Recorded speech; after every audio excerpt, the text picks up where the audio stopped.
Hey guys, tonight we cross a field of sea ice under a pale Arctic moon, where the wind moves like a whisper over snow, where the horizon glows silver instead of black, and where a polar bear can appear so quietly that for a second you almost think the land itself has stood up and started walking. So, before you get comfortable, take a moment to like the video and subscribe, but only if you genuinely enjoy what I do here. And while you settle in, tell me where you are in the world and what your local time is right now, because there is always something strangely comforting about knowing who else is awake beneath another patch of sky. Dim the lights, maybe turn on a fan for that soft background hum, and settle in for tonight's journey together. You begin in a place that seems empty at first, and then the longer you stay with it, the less empty it becomes. The Arctic has that effect. From a distance, it can look like nothing more than ice, snow, and sky, all simplified into a quiet palette of white and blue. But after a moment, your eyes adjust. The snow is not just white. It holds soft gray shadows, a faint violet where the moonlight dips, a cold blue where the surface is packed hard under the wind. The ice is not flat. It shifts, cracks, rises in ridges, and opens into long, dark seams of water that breathe cold into the night. Even the silence is not really silence. There is the low push of wind, the brittle creak of ice pressing against ice, the tiny dry hiss of snow grains sliding over the surface. It is a whole world speaking very softly. And in that soft world, one of the most relaxing facts about the polar bear is that it belongs here, with a kind of calm confidence that feels almost impossible. So much of life on Earth looks busy. Fastvinks, nervous hoofs, constant chewing, chasing, hiding, running. The polar bear is different. It is large enough, warm enough, and perfectly built enough that it does not rush unless it has to. It moves with the kind of patience that makes the whole Arctic seem even quieter around it. You are looking at an animal that can survive in one of the harshest places on the planet, and somehow it does it without ever seeming dramatic about it. No fuss, no speeches, no motivational posters. Just a bear. Walking on sea ice like this is completely reasonable. That alone is soothing. The biggest bear in the world does not stomp around trying to prove anything. It does not need to. A fully grown male can weigh well over half a ton. And yet when he crosses packed snow, his body often seems to glide rather than crash. His head stays low. His shoulders roll gently. His paws spread his weight over the surface, so well that he can move across terrain that looks fragile enough to crack under a dropped spoon. There's power in him, obviously, but the first impression is often grace. It is the sort of grace that comes from design rather than effort, as if nature had many long meetings about this one, and for once, everyone involved actually read the notes. The place itself helps shape that feeling. Polar bears live across the Arctic, in regions around Alaska, Canada, Greenland, Norway, and Russia, but the heart of their life is sea ice. Not land, not deep forest, not rocky den like some storybook cave situation. Sea ice, frozen ocean, a platform that forms, drifts, breaks, and reforms with the seasons. That is one of the first great mysteries of the polar bear's life. It is a bear, yes, but it lives on the skin of the sea. The ground beneath, it is not really ground at all. It is water pretending very hard to be solid, and the polar bear trusts it anyway. You watch the moonlight travel over a pressure ridge where slabs of ice have shoved against each other and frozen into a rough white wall. Beyond it, a broad plain opens up, smooth as if someone ironed the Arctic for company. Then you see the bear. At first it is only a shape, moving in and out of the low bands of shadow. Then it turns slightly, and the body catches the light. Not bright white, not glowing like some detergent commercial for wilderness kings, but creamy, muted, almost gold in places where the moon brushes the fur. The neck looks longer than you expect. The head is smaller than the body suggests. The legs are thick and steady. It is a shape that looks simple until you realize every part of it has been refined for this exact world. You follow from a respectful distance, not because you are worried about startling him, though that would be a terrible and memorable idea, but because the scene feels complete on its own. The bear pauses near a stretch of wind-scoured ice where the snow has thinned down to a hard blue sheen. He lifts his head and tests the air. That movement is tiny, but it changes everything. It reminds you that beneath the softness of the scene is a life built on incredible attention. Polar bears are not sleepy wanderers. They're deeply aware. They read the air, the ice, the season. They know where seals may surface. They know where cracks open and close. They know how to move through a place that, to most animals, would feel hostile and impossible. Still, there is something deeply restful in the way they carry that knowledge. A polar bear does not clutter the landscape. It fits into it so completely that even its shape echoes the horizon. Long, low, pale, deliberate. The black nose at the front of that great quiet body is one of the few dark marks on the animal, and it seems almost drawn there by hand, a clean little point of contrast in all the softness. That nose matters enormously, but for the moment it simply anchors the face, as if nature knew the whole thing might get too elegant and needed one tiny comic detail. A perfect northern predator dressed in moonlight, with a nose like a dropped charcoal button. The cold here is real, of course. The air can cut exposed skin in minutes. The sea beneath the ice is close to freezing. Winter darkness can linger for weeks, and storms can erase landmarks so completely that sky and ground become one blur. Yet the polar bear turns this severe place into something almost calm by existing in it with such complete belonging. You start to understand that one of the most comforting facts about wild animals is not that they are cuddly, because this one absolutely is not, but that they can make an environment feel less chaotic simply by knowing how to live in it. The Arctic looks less lonely once you know someone has mastered it. The bear keeps moving. Each step presses a wide paw into the snow and leaves a print so large it looks slightly unreasonable, like the work of a very tidy giant. The tracks stretch behind him in a slow, clean line, and you notice how economical the journey is. There is no wasted hurry.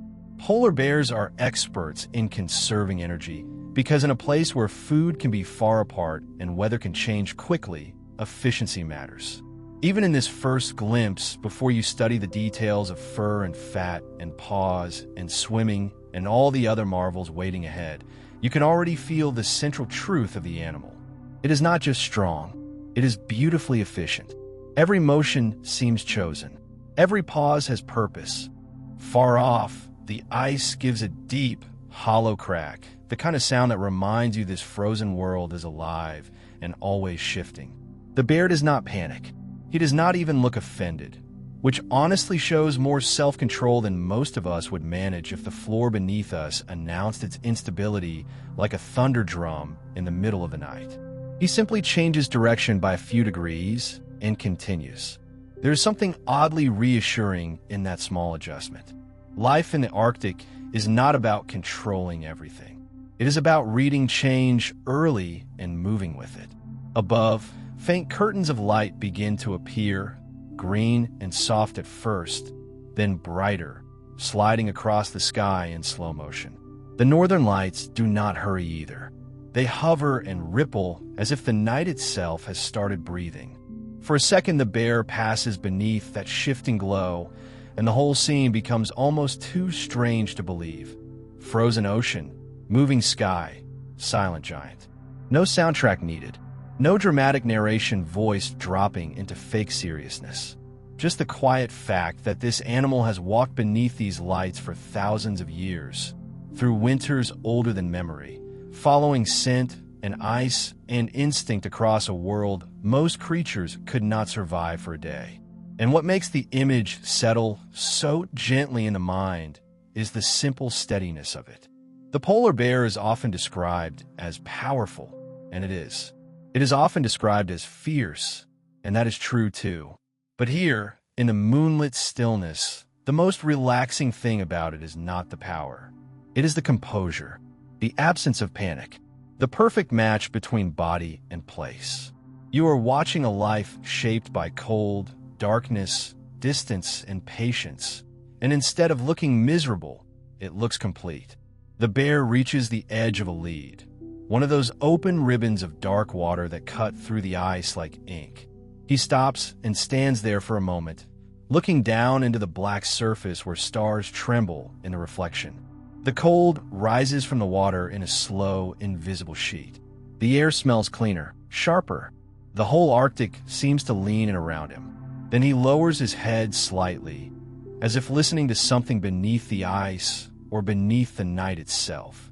And you stay there with him, in that silver stillness, on the edge of frozen sea and moving dark, where the world feels both immense and hushed, and where the first true lesson of the polar bear settles in quietly.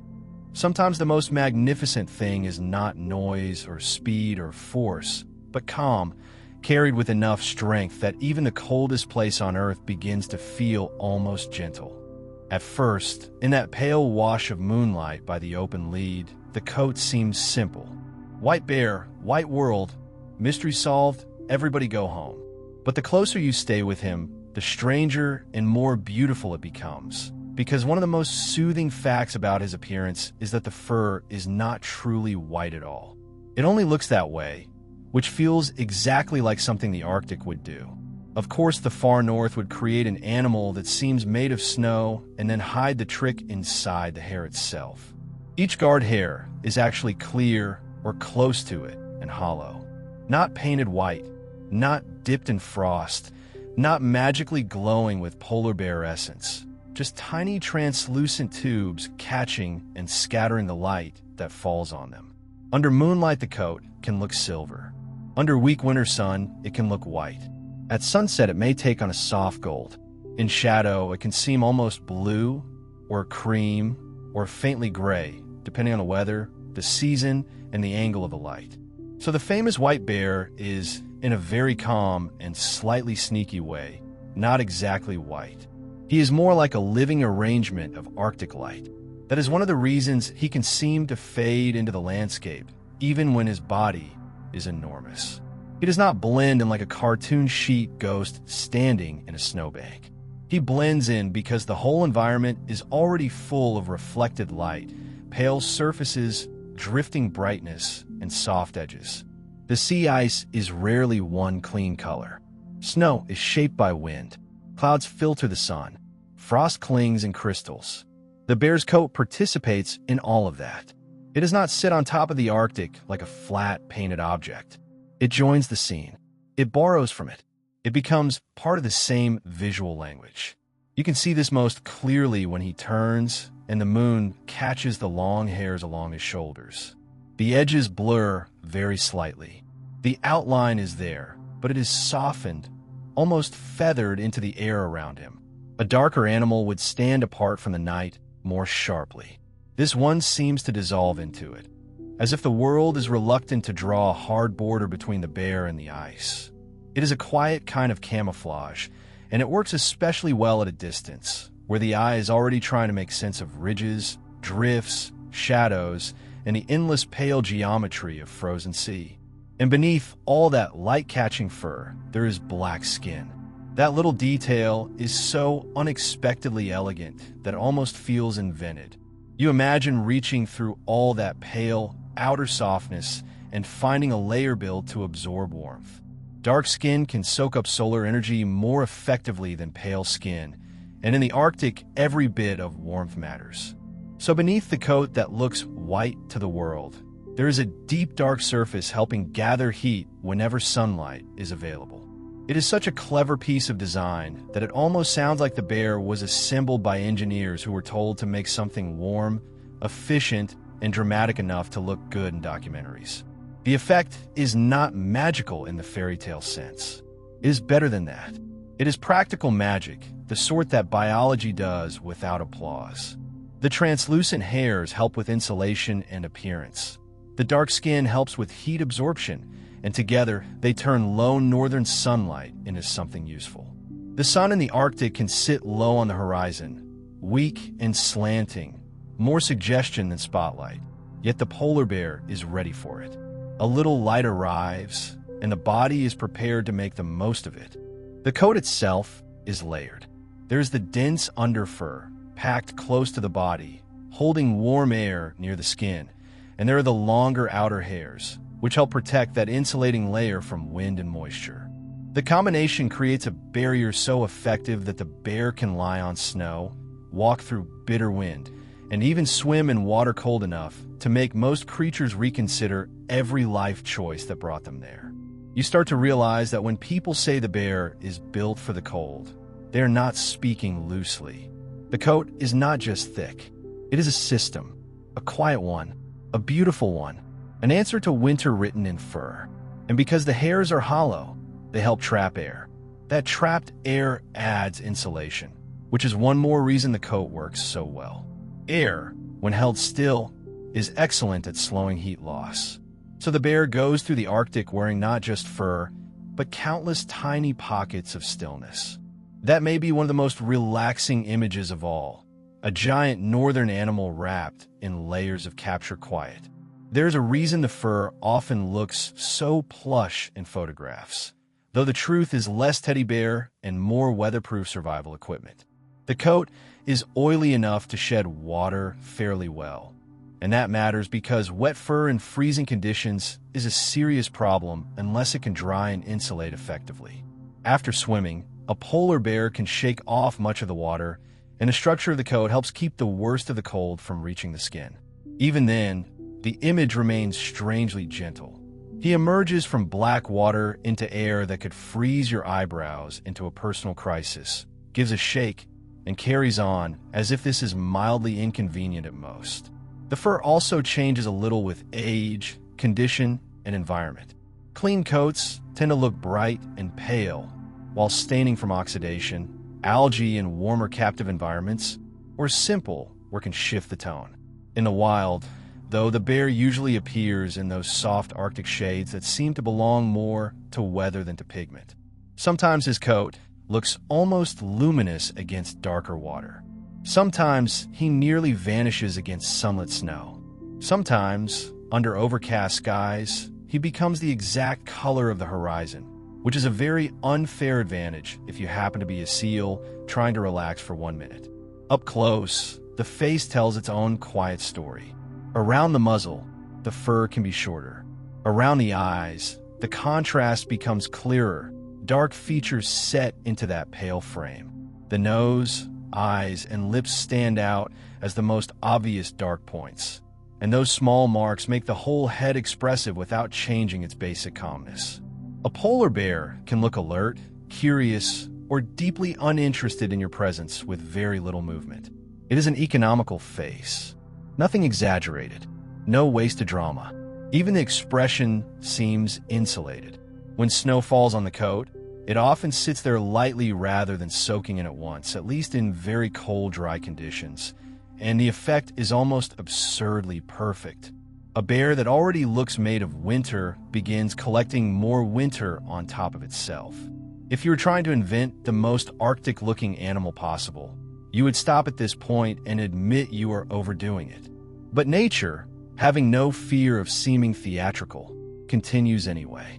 And yet the fur is not there to impress you. That is part of what makes it restful to think about. Nothing about the bear's coat exists for decoration in a human sense. Every part of it serves a purpose. It insulates. It protects. It helps conceal. It works with the skin beneath. It allows survival in cold so deep and persistent that most mammals would last about as long as a warm pastry on a winter windowsill.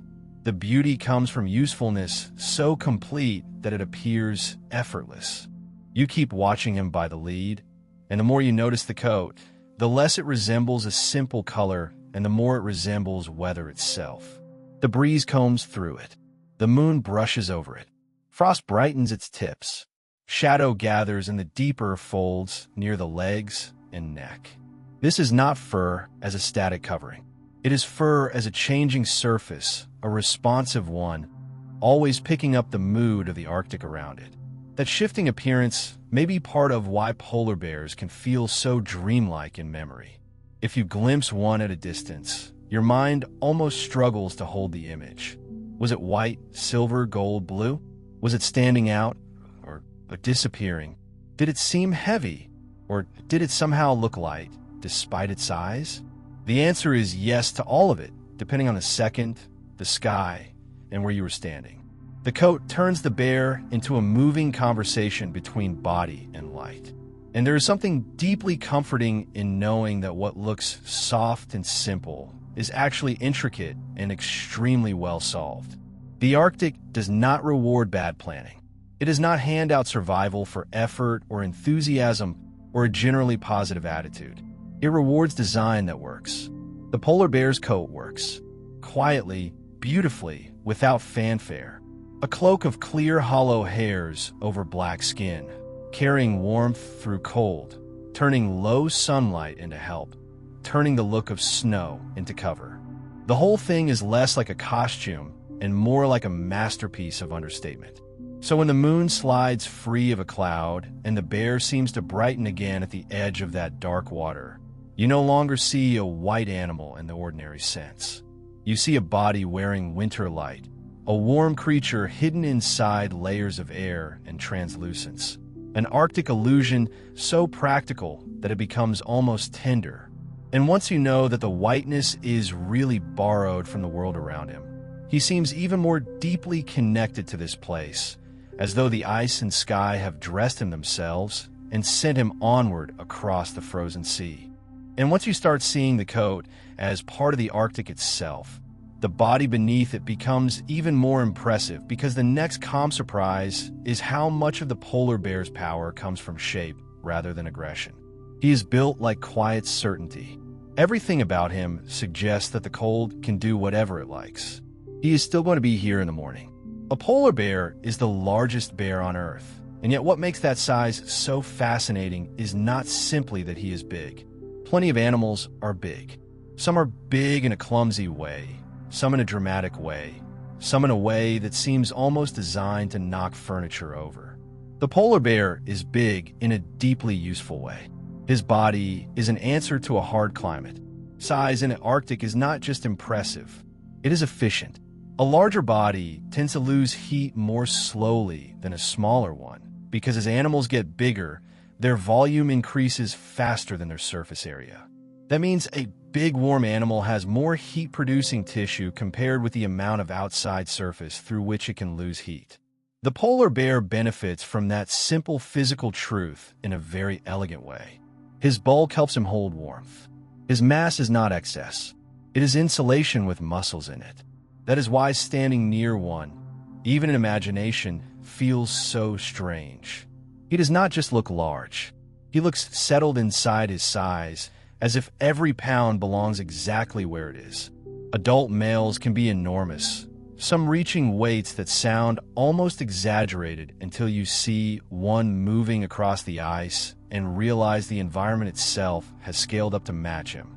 Even females, though smaller, carry that same dense confidence.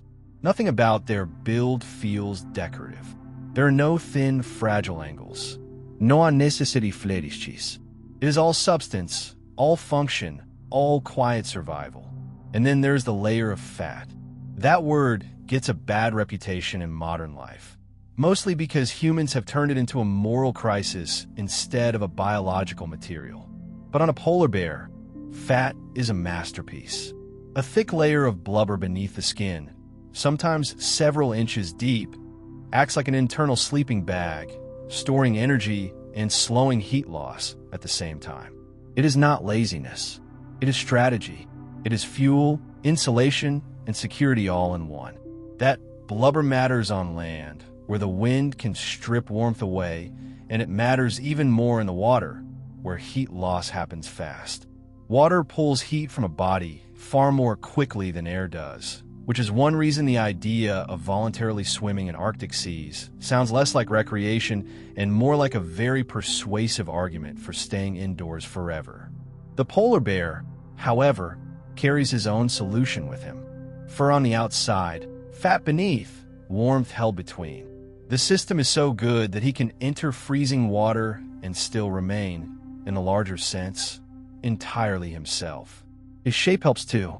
Polar bears have a more elongated body than many other bears, with a long neck and a relatively narrow head.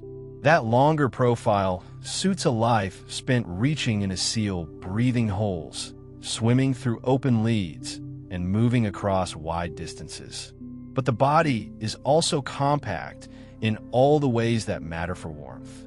The ears are small and rounded, reducing exposed surface area. The tail is tiny, almost an afterthought. No long, thin parts waving about in the wind, losing heat for style points. The Arctic has no patience for unnecessary extension. The small ears are one of those details you might overlook until you think about how clever they are. Large ears can help animals shed heat in hot climates. Foxes in deserts wear them like radiators. Polar bears do the opposite. Their ears stay modest, neat, and tucked close to the head. Less surface, less heat loss, less chance of frostbite, doing something rude in the middle of a blizzard. They give the whole face a smoother outline too, which somehow makes the animal look even calmer. The bear does not seem accessorized. He seems edited. The neck and shoulders carry another kind of power. When a polar bear walks, you see those heavy shoulder muscles roll beneath the coat, not with frantic effort, but with a slow mechanical steadiness. He looks like he could keep going for a very long time, and often he does. That is one of the less flashy, but more relaxing truths about his body. It is not built for bursts alone. It is built for endurance. The Arctic often demands long travel, long waiting, long periods where survival depends less on speed than on the ability to keep moving without wasting energy. His body seems to understand that before he even takes a step, and his chest is broad, deep, and strong, which helps support both movement and swimming. There's a kind of quiet architecture to him. The body feels load-bearing. You could believe it was designed by snow, water, and distance working together over a very long time. Even the way he carries his head contributes to that impression. Low, forward, efficient. No unnecessary lifting. No theatrical posing at the horizon unless absolutely required for the vibe. You start to notice that the entire bear is arranged around one central principle. Keep the heat in and keep the effort sensible. That may be the most soothing lesson hidden in his anatomy. He is not wasteful. His body does not squander warmth. It does not burn energy on ornament or panic. He is large enough to retain heat well, insulated enough to protect it, and shaped enough to move through the Arctic without turning every journey into a crisis. There is wisdom in that, not the kind that delivers speeches, the kind that simply lasts. His legs, thick and muscular, support all that mass without making him look stiff. That is important because large animals can sometimes seem almost disconnected from the ground, too heavy for grace. Polar bears avoid that. Their movement feels grounded in the best sense. Stable, deliberate, capable. When he shifts his weight, you can almost feel how carefully the body distributes it, how naturally it balances. Strength and economy are folded together so completely that you cannot really separate them. And although he is built for power, he is not built for overheating. That sounds odd in a creature from the far north, but it matters. Polar bears can actually get too warm, especially when running or working hard. Their insulation is so effective that intense activity can raise body temperature quickly. So much of their behavior reflects a calm understanding of that fact. They prefer a measured pace when possible. They rest. They avoid needless exertion, which means that the bear's famous slowness is not laziness at all. It is thermal intelligence. He is not underachieving. He is managing his internal climate like a professional. There is something almost comical in the gentlest way about the idea that one of the top Arctic predators is basically an expert in not overdoing it. Not because he lacks ability, but because his body is so good at staying warm that moderation becomes part of the design. He does not need to dash around proving his commitment. He paces himself. He lets the environment come to him when it can. He saves effort for the moments that matter. Honestly, that may be the healthiest relationship with energy management in the natural world. The paws, which you will come to appreciate even more, support all of this body design by spreading his weight across ice and snow. But even before focusing on them, you can sense the larger truth. The entire frame works together. The coat, the skin, the blubber, the small ears, the compact tail, the deep chest, the muscular shoulders, the steady legs. Nothing is random. Every feature joins the same project. Remain warm, remain mobile, remain alive in a place that does not offer comfort freely. And yet the result does not feel harsh. That is what stays with you. The science behind the polar bear's body is severe in the sense that it answers a severe world. But the final impression is not severity. It is composure. His bulk does not read as burden. It reads as assurance. He looks like an animal wrapped, not only in insulation, but in self-possession. Even at rest, that feeling remains. If he lies down on the ice, the massive body seems to settle into itself like a drift of snow gathering shape. He becomes still with almost no loss of presence. The neck lowers, the shoulders soften, the fur lifts slightly in the wind. Beneath it all, the hidden warmth stays where it belongs.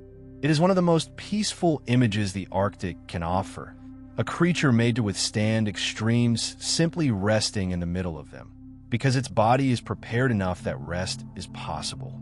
And that may be the grandest thing about his build. It is not just designed to survive action. It is designed to survive stillness, to wait through cold, to conserve through scarcity, to endure through long dark stretches when the world offers little except distance and wind. Quiet power in the polar bear is not a metaphor. It is literal anatomy, a body shaped to keep calm inside the cold, to hold heat against emptiness, to move only when needed, and to remain always profoundly at home in its own strength. That same calm logic continues all the way down to his feet. And this is where the elegance of the polar bear becomes almost unfair, because the paws are so perfectly suited to the frozen world that they feel less like ordinary animal feet and more like a quiet piece of Arctic engineering. You see the prints trailing behind him near the open water, each one broad and round and deep enough to hold a little moon shadow in the center. And it becomes obvious that those prints are not just marks in the snow. They are evidence of a whole design philosophy. Spread the weight. Hold the ground. Waste nothing. A polar bear's paws are huge. On a large male, the front paws can be astonishingly wide, broad enough that when you picture one planted beside your own hand, your hand suddenly feels like a note someone left on the table. That width matters immediately on snow and sea ice. A large foot spreads body weight over a greater area, which helps the bear avoid sinking as deeply into soft surfaces. It is the same basic logic behind snowshoes. Only nature reached the idea long before humans showed up congratulating themselves for lacing wood to their boots. The bear walks over drifts, crusted snow, and unstable surfaces with a kind of steady ease because each step is already adapted to the problem. And yet the paws are not just large. They're textured. The undersides are covered with rough little bumps called papillae, giving the pads a surface that can grip ice more effectively. That detail is wonderfully comforting because it reminds you that survival here is not based on one dramatic feature. It is built from many small sensible ones. The Arctic is full of slick surfaces, polished wind-scoured ice, frozen edges around leads, packed snow that turns hard as stone. A smooth pad would slip. The polar bear has the opposite. The soles are made to hold. You imagine him stepping on a blue ice where the moon has glazed the surface into something almost glassy. A lesser design might send him skidding in all directions like a startled dinner plate. Instead, those textured pads meet the ice and find purchase. The giant body stays balanced. The step continues. No fuss, no slapstick, just grip, weight, and motion working together so smoothly that the difficulty of the terrain almost disappears. There's fur on the bottoms of the paws too, at least between the pads and around them, which adds insulation and a little extra traction. The idea is strangely charming. The polar bear is so thoroughly built for winter that even the feet are wearing a kind of fur lining.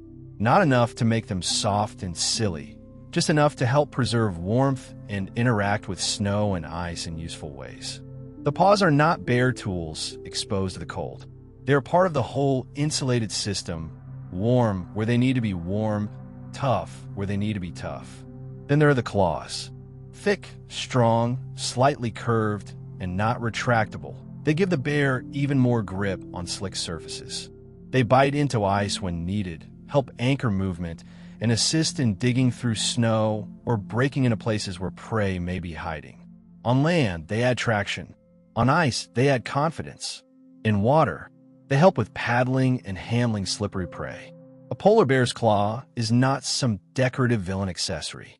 It is just one more practical answer to the question the Arctic keeps asking. Are you prepared for this?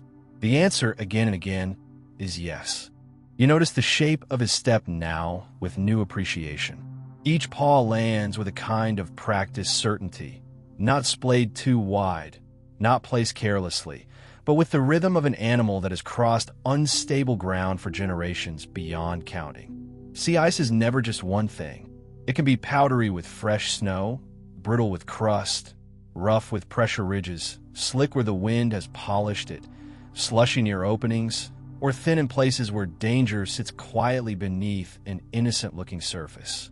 To move, well here, means reading texture through touch. The paws are doing that constantly. Every step is information. That may be one of the most relaxing facts of all. The polar bear does not simply walk over the Arctic.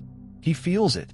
Through those huge padded feet, he receives a running conversation from the ice itself. Hard here, soft there, crack beneath, stable ahead, cold surface, rough ridge, edge near water. The bear's body answers without panic. Slow down. Shift weight. Continue. Turn a little. Climb this. Avoid that. It is an intimate relationship with the ground, even when the ground is really frozen ocean pretending to be dependable.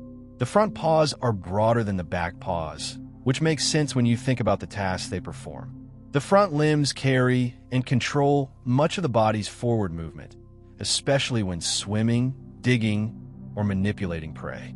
They're the main tools, the strong leading instruments of contact with the world. The hind paws are slightly more elongated, better suited to pushing, stabilizing, and following through.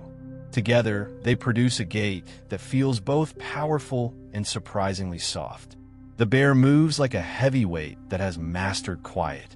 When he climbs over a ridge of broken ice, you can almost admire the paws as independent problem solvers. One finds a stable edge. Another tests a slope. Claws hook slightly. Pads settle. Weight transfers. Then the body rises with almost no visible strain. What would be an awkward scramble for most large animals becomes a smooth sequence of placements. The enormous body does not fight the terrain. The paws negotiate with it, and they negotiate well. The snow around the prints tells more stories than the bear himself ever would. You can tell where he slowed, where he turned his head, where he paused to scent the wind, where he stepped more carefully near a lead, where he crossed a drift without sinking much at all. The tracks can look almost impossibly clean in cold, dry snow. Each toe mark and claw point pressed into the surface with delicate clarity. There's something peaceful in that precision. A giant animal passes through, and instead of chaos, the snow receives a pattern. In softer conditions, the paw spreads slightly underweight, becoming even better at distributing pressure. The effect is subtle but important. Nature does not need a dramatic transformation sequence every time conditions change. A little flexibility is enough. The paw adjusts. The bear continues. That willingness of the body to meet the environment halfway is part of what makes the polar bear feel so grounded in reality. Nothing magical, only a long accumulation of solutions. The paws also matter in ways that go beyond walking. When the bear swims, the front paws act like oversized paddles, pulling water with steady strength. Their size gives them surface area, and their muscles drive them forward through freezing seas. On land, those same paws can swipe, dig, cradle a cub, or bat playfully at snow and ice. They are powerful enough for survival and controlled enough for tenderness. That combination always deepens the wonder. Strength alone is not especially relaxing. Strength with precision is. And there is precision here everywhere. Think of the moment he approaches the edge of dark water. The ice near the lead is more fragile, often smoother, sometimes dusted with just enough snow to hide its true texture. This is not ground that forgives carelessness. Yet the bear advances with those wide feet testing the surface, claws ready, body weight balanced, able to stop or shift in an instant. He is not reckless because he does not need to be. The paws give him options. Good design makes calm possible. Even the sound they make belongs to the mood of the place. Not hoofbeats, not the click of claws on stone. Just a muted compression of snow, a soft press and release, a faint scratch on harder ice. Quiet enough that the landscape does not seem disturbed by his passing. For such a large predator, the gentleness of the footfall is almost eerie. It adds to that feeling you had in the moonlight, that he is not stomping through the Arctic but joining it. Sometimes a polar bear will use those paws in the most unexpectedly playful ways, swatting at snow, rolling objects, testing unfamiliar things, or pawing gently at cubs. That playfulness makes the anatomy feel even more alive. These are not static tools attached to a scientific diagram. They are expressive, versatile, responsive. The same paw that grips an icy slope can also bat adrift in a powder or steady a newborn cub against a mother's warm body. The range is quiet, but enormous. And once you understand the paws, the whole bear seems even more composed. All that blubber, all that fur, all that great weight and strength would mean less without the means to carry it safely across the shifting surface of the far north. The feet are what allow the body to trust the ice. They are what make movement efficient. They are what connect the bear's warm, self-contained power to the cold, uncertain world outside. Without them, the Arctic would remain difficult. With them, it becomes navigable. He keeps moving across the snowfield, leaving that measured line of prints behind him, and every step seems to say the same thing in a different way. Broad enough, rough enough, warm enough, steady enough. In a world of sharp cold and fragile surfaces, the paws bring contact without fear. They meet the ice and make it briefly trustworthy. They meet the snow and do not hurry it. They meet the edge of water and do not flinch. And because they do, the great white shape above them can carry on under the moon with that same impossible calm, as if the frozen ocean were never strange at all, only another road already known by heart. By the time you have watched those broad paws carry him across the ice with such easy authority, it becomes almost natural to look up again toward the head, toward the long neck, toward that dark nose set so neatly in all that pale fur, and to realize that a great deal of the Arctic is not being seen at all, at least not in the way humans would mean it. It is being smelled, read on the wind, gathered in thin, invisible trails that drift over snow, across pressure ridges, over open leads, and through the still cold air like messages written in a language the bear understands better than any map. This may be one of the most relaxing facts about a polar bear. So much of his world arrives gently, not by impact, not by noise, not by sudden flashing signals, by scent, by the faintest information carried through air so cold and clean that each trace matters. You can imagine him standing there under the moon, body quiet, only the head lifting slightly, the nostrils opening, the whole animal pausing as if listening with his face. And in a way, he is. He is listening to smell. Human beings like to think in pictures. We trust the eye, even when the eye gets things wrong, which to be fair is often. The polar bear lives in a place where visibility can vanish in an hour. Snow falls, wind rises, darkness lingers, the horizon disappears. The world reduces itself to whiteness, grayness, or black. In that kind of landscape, smell becomes less like a bonus and more like a quiet superpower. The nose takes over where vision stops being useful. It reaches around distance. It moves through darkness. It tells the bear what passed here, what lives beneath that snow, what may be waiting ahead near the ice edge. And polar bears are astonishingly good at it. Their sense of smell is so strong that they can detect prey over impressive distances, especially when the wind is favorable. A seal resting near a breathing hole, a carcass left on the ice, another bear somewhere beyond a ridge. All of these can send out clues. The air becomes a library, except this library is freezing, mostly silent, and definitely does not appreciate anyone eating the books. The bear moves through it with a calm concentration that feels almost meditative. He does not need to see everything.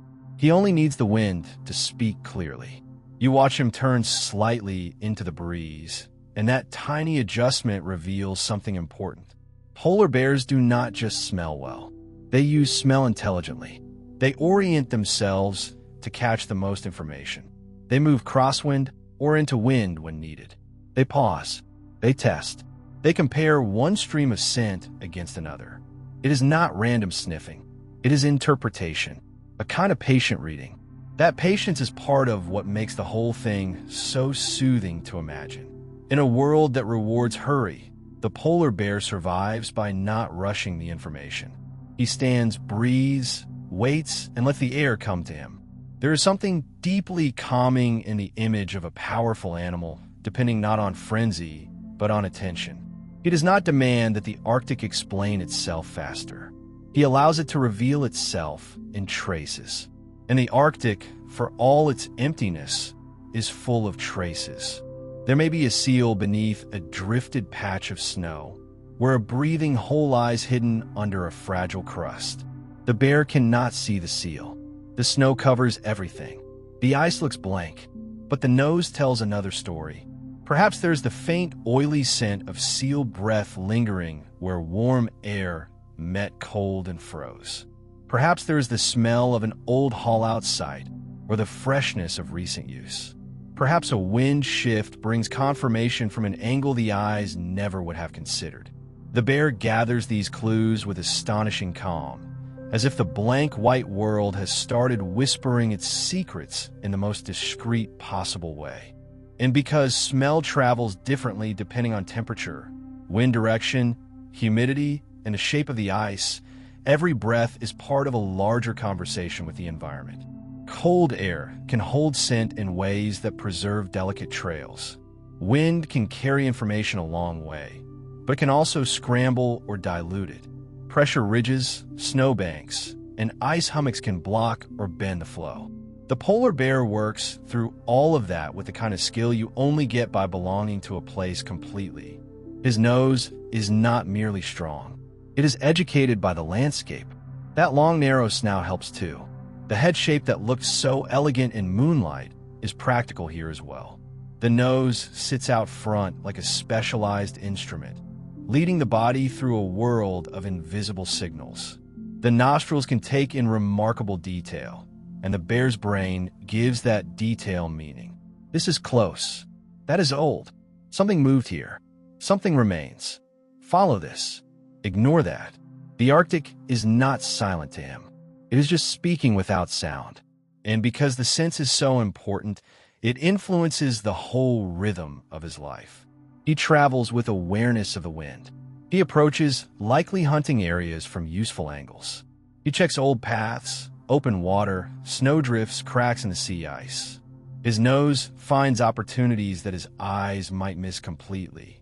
A sealed den buried under snow can remain hidden from sight, yet not hidden enough from scent.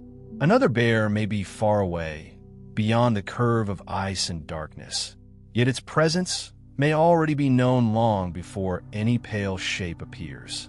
That ability creates an atmosphere around the polar bear that feels almost magical, though the truth is beautifully physical. You're watching chemistry move through air.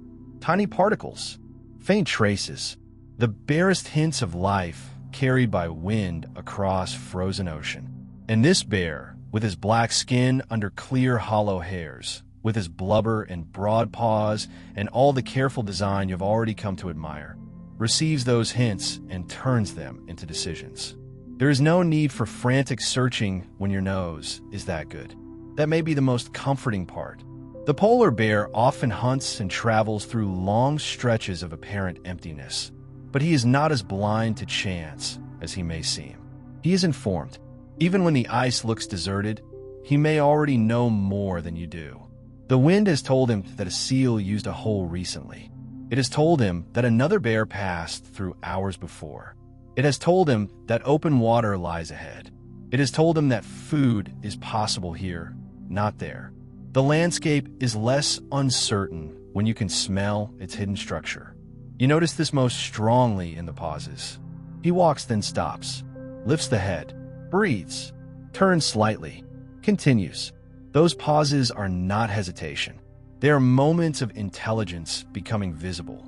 To human eyes, it may look like stillness, but inside the bear's mind, the Arctic is taking shape through scent.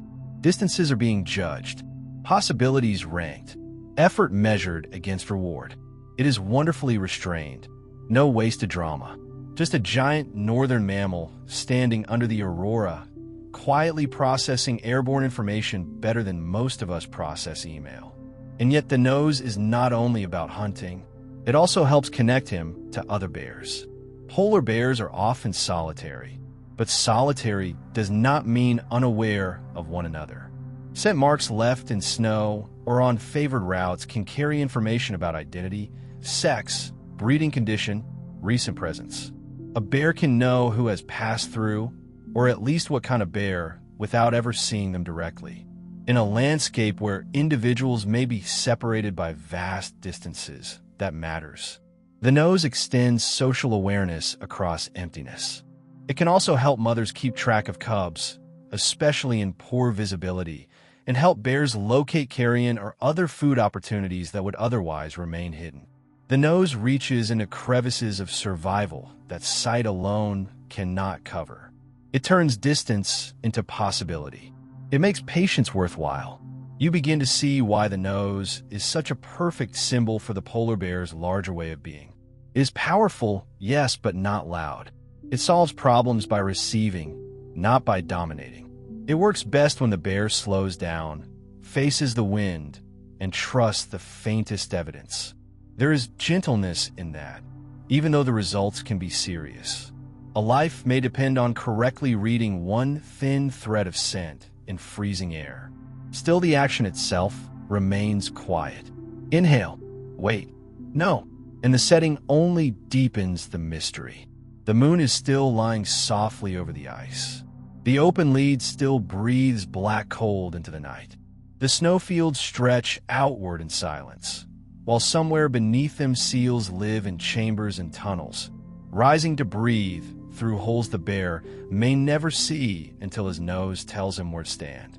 Everything hidden, everything calm, everything connected by air. A faint wind moves again across the ridge. The bear pauses. His muzzle tilts upward just a fraction. The nostrils flare, then settle. Something has reached him. You do not know what. That is part of the wonder. He does not need to explain it. He only needs to trust it enough to shift course by a few quiet steps. So he does. He moves along the edge of the ridge and into a slightly different angle of breeze, and suddenly his whole body looks even more composed than before because purpose has arrived without haste. The broad paws continue their measured work. The shoulders roll. The pale fur gathers moonlight. But the true path is being drawn by that dark nose at the front, by a sense so fine that the blank Arctic is no longer blank at all. It is layered with signs. Soft, drifting, nearly invisible signs that the bear can follow with extraordinary calm. And that is what stays with you as you watch him disappear and reappear among the ridges of ice. The most immense things do not always move through the world by force. Sometimes they move by attention. Sometimes the greatest hunter in the frozen north advances because the wind brought him a whisper, and because he was quiet enough, steady enough, and deeply enough at home in the cold to understand exactly what it meant. That small turn into the wind is often only the beginning, because once the scent has told him enough, the polar bear does something even more remarkable than moving. He stops. In most hunting stories, everything tends to become noisy in the imagination. Muscles coil, eyes narrow, Music that no one asked for starts pounding in the background. Something sprints. Something leaps. Someone in the audience spills popcorn from stress. But the polar bear often hunts in a way that is almost the exact opposite of that whole performance. He hunts by becoming very, very still. Out on the sea ice, seals need air. They live beneath the frozen surface, swimming and traveling through a hidden world of black water and dim blue light. But sooner or later, they must come up to breathe. In winter and early spring especially, they maintain breathing holes through the ice, keeping small openings accessible so they can rise, exhale, inhale, and disappear again. Those holes are lifelines, tiny points of contact between two worlds. Under the ice, seal. Above the ice, bear. And between them, a circle of silence. Once he has found a likely hole, guided by scent and experience and the reading of the ice itself, the polar bear may simply stand there and wait. Sometimes for a long time. Not seconds. Not a casual little pause while checking his messages, which, to be fair, the Arctic has still wisely not invented. Real waiting. Deep waiting. The kind that seems to turn time into part of the strategy. That is one of the most relaxing facts about him, even though it belongs to a hunt. He does not always need frenzy. He often relies on patience, so complete it almost looks ceremonial. He places himself where the seal must eventually appear, and then he gives the moment room to arrive. You can picture him near a snow-covered patch of ice, where the hole is hidden beneath a slight drift or marked only by subtle changes in texture. He lowers himself, or stands with his weight balanced, body quiet, head angled just enough, the great coat stirring only a little in the wind. The paws that cross the ice so steadily are planted with care. The nose that read the air has already done its work. The rest is stillness. And it is not careless stillness. It is active in the most hushed way possible. Every muscle is ready, but none of them are wasted. The ears, small and neat against the head, receive what little sound escapes the ice. The nose keeps sampling the faint currents of air. The body conserves heat and energy while remaining prepared for a burst of force that may last only an instant. The polar bear is not merely frozen in place. He is gathered. That gathering of power without outward drama is part of what makes him feel so immense. Any animal can thrash. Any animal can startle itself into motion. The polar bear can wait. And the Arctic rewards that ability, because the Arctic is a place where impatience burns energy, and energy is not something to spend like loose coins at a convenience store. It has to last. It has to matter. Waiting beside a breathing hole is not passive. It is efficient. It is disciplined. It is a refusal to waste warmth and effort on the wrong moment. The seal below may be swimming through darkness, looping under the ice with no sight of the pale shape waiting above. It may be minutes away. It may already be near. It may have changed course. It may be testing the hole cautiously before committing. The bear cannot force that timing. That is what makes the hunt feel almost philosophical. He can prepare, position, and remain alert, but he cannot command the future to arrive faster. So he does what a creature made for the Arctic does best. He aligns himself with probability and waits. You begin to realize that the ice itself is part of the scene. It holds the opening. It muffles sound. It reflects moonlight or weak daylight. It carries the bear's weight and hides the seal's movements. The hunt belongs to the structure of the frozen sea as much as to either animal. Everything is restrained. Everything is reduced to essentials. Air, ice, water, breath, time.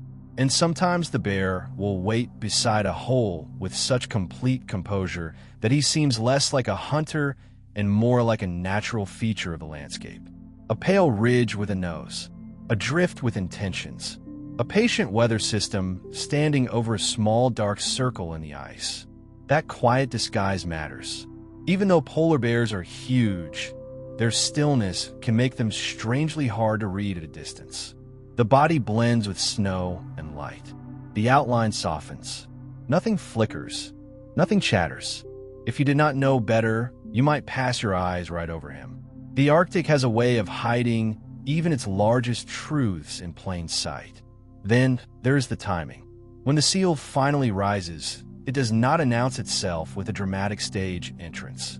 There may be only the faintest shift, a whisper of movement beneath the crust, the slight disturbance of frost, a brief sound at the hole. The polar bear must respond instantly, but not before. Too soon, and the opportunity is lost. Too late, and the seal is gone. So all that waiting compresses into one exact decision. The remarkable thing is how often the whole strategy depends not on the violence of the strike, but on the wisdom of the wait. The hunt succeeds because the bear stayed long enough, still enough, calm enough. His body, with all that fur and blubber and careful insulation, allows him to remain out in the cold without unraveling. His metabolism, his shape, his patience, his senses, all of it comes together at the edge of a single breathing hole. The entire design of the polar bear can gather around one small opening in the ice. There is something almost tender in the scale of that contrast. Enormous animal, tiny hole, flushed Arctic, small circle of air. Survival meeting survival in a moment so quiet it could be missed by anyone who thinks nature is only impressive when it is loud. And even when nothing happens for a while, the waiting is still full of meaning. The bear is learning. He is confirming whether the hole is active. He is measuring wind, temperature, scent, and possibility. If the seal does not come, the time is not necessarily wasted. Information accumulates. The Arctic rarely hands out certainty, but it rewards attention, and the polar bear is one of its finest students. Sometimes he will lower himself more, reducing his profile against the ice. Sometimes he will stand. Sometimes he may shift only slightly after long minutes, adjusting position to better cover the hole or catch the wind. Those movements are minimal because they have to be. Every unnecessary motion is a ripple in the silence. Every ripple risks warning prey or burning energy. So he chooses economy again and again. And the result is a form of hunting that feels almost monastic. You could call it ambush, and that would be true, but ambush sounds so abrupt, so dramatic, almost theatrical. What the polar bear often practices is something calmer, a kind of disciplined attendance. He remains present at the exact place where life briefly rises into the air. He meets that moment with readiness, not commotion. And the listener in you, the tired human wrapped in blankets while this frozen world unfolds in the dark, may begin to feel why this scene is so strangely soothing despite its seriousness. It is built on the idea that not all success comes from speed. Not all strength looks active. Sometimes the most powerful thing in the landscape is the creature that knows how to be still without falling asleep, focused without becoming frantic, alert without wasting itself. That is rare wisdom. The wind moves lightly over the snow. Fine crystals slide around the bear's paws and collect in the prints behind him. The ice gives a distant murmur somewhere far off, a reminder that the frozen sea is never fully silent. Yet, right here, beside the hole, there's only stillness. The nose points slightly down. The shoulders remain steady. The fur lifts and settles with each breath. Everything large about him has become quiet enough to honor something small. You almost feel time slowing to match him. Minutes stop behaving like minutes. They widen. They become a place. The bear inhabits them completely. And because he does, the Arctic itself starts to seem less harsh and more deliberate. Not easy, never easy, but deliberate. A world where the answer is often patience. A world where hunger is not always met with pursuit, but with waiting. A world where the difference between success and failure can be the ability to stand calmly in the cold while nothing visible happens. When a moment finally comes, it comes fast. A shift, a presence at the opening. The seal surfaces to breathe, and the bear moves with astonishing speed for such a massive body. It is one clean burst after all that restraint. No wasted motion, no second draft. The force is real, but it arrives only because stillness made it possible. And then, just as quickly, the scene returns to quiet. That may be the most magnificent part. The hunt itself, however it ends, is framed by patience. It is surrounded by calm. The polar bear does not live in permanent action. He lives in intervals of waiting, reading, conserving, and then acting exactly when needed. His greatness is not just in power. It is in his refusal to spend that power carelessly. So you remain there beside him in imagination, on the frozen sea, near that small dark mouth in the ice where another life must eventually rise for air, and you understand something essential about the bear. He is not only made for the cold, he is made for suspense without panic, for long silence without restlessness, for the strange Arctic truth that the world often reveals itself not to the loudest creature, but to the one willing to stand quietly in the right place until it does. And sometimes, after all that waiting beside a breathing hole, the ice simply stops pretending to be enough. A lead opens, a channel widens, a flow drifts away from another flow. The neat white road breaks apart into black water, and the polar bear, instead of treating this as a crisis worthy of dramatic music and a personal monologue, does something wonderfully unbothered. He swims. That may be one of the most astonishingly calming facts about him. The frozen ocean is not just a barrier in his life. It is also a route. The same Arctic that looks, to human eyes, like an endless puzzle of dangerous gaps and impossible cold, is to the polar bear a place that can be crossed in two ways. On ice when the ice holds, through water when the ice does not. And the water is not merely cold in the everyday sense. It is near freezing. The kind of cold that makes your imagination pull a blanket up around itself. The kind of cold that would send most mammals into immediate trouble. Yet the polar bear enters it with a quiet confidence that feels almost unreal until you remember everything you already know about him. The clear, hollow fur, the black skin beneath, the thick blubber, the massive body that holds heat so well, the broad paws, the efficient pace. None of that was extra. None of it was decoration. It all comes with him into the sea. You see him at the edge of the lead, the moon still caught in the dark water, the ice around him pale and ridged and faintly blue. He lowers himself toward the opening with the same composed awareness he brings to everything else. No hesitation that reads as fear.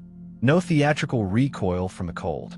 Just an assessment, a shift of weight, and then the long body slides forward until the water receives him.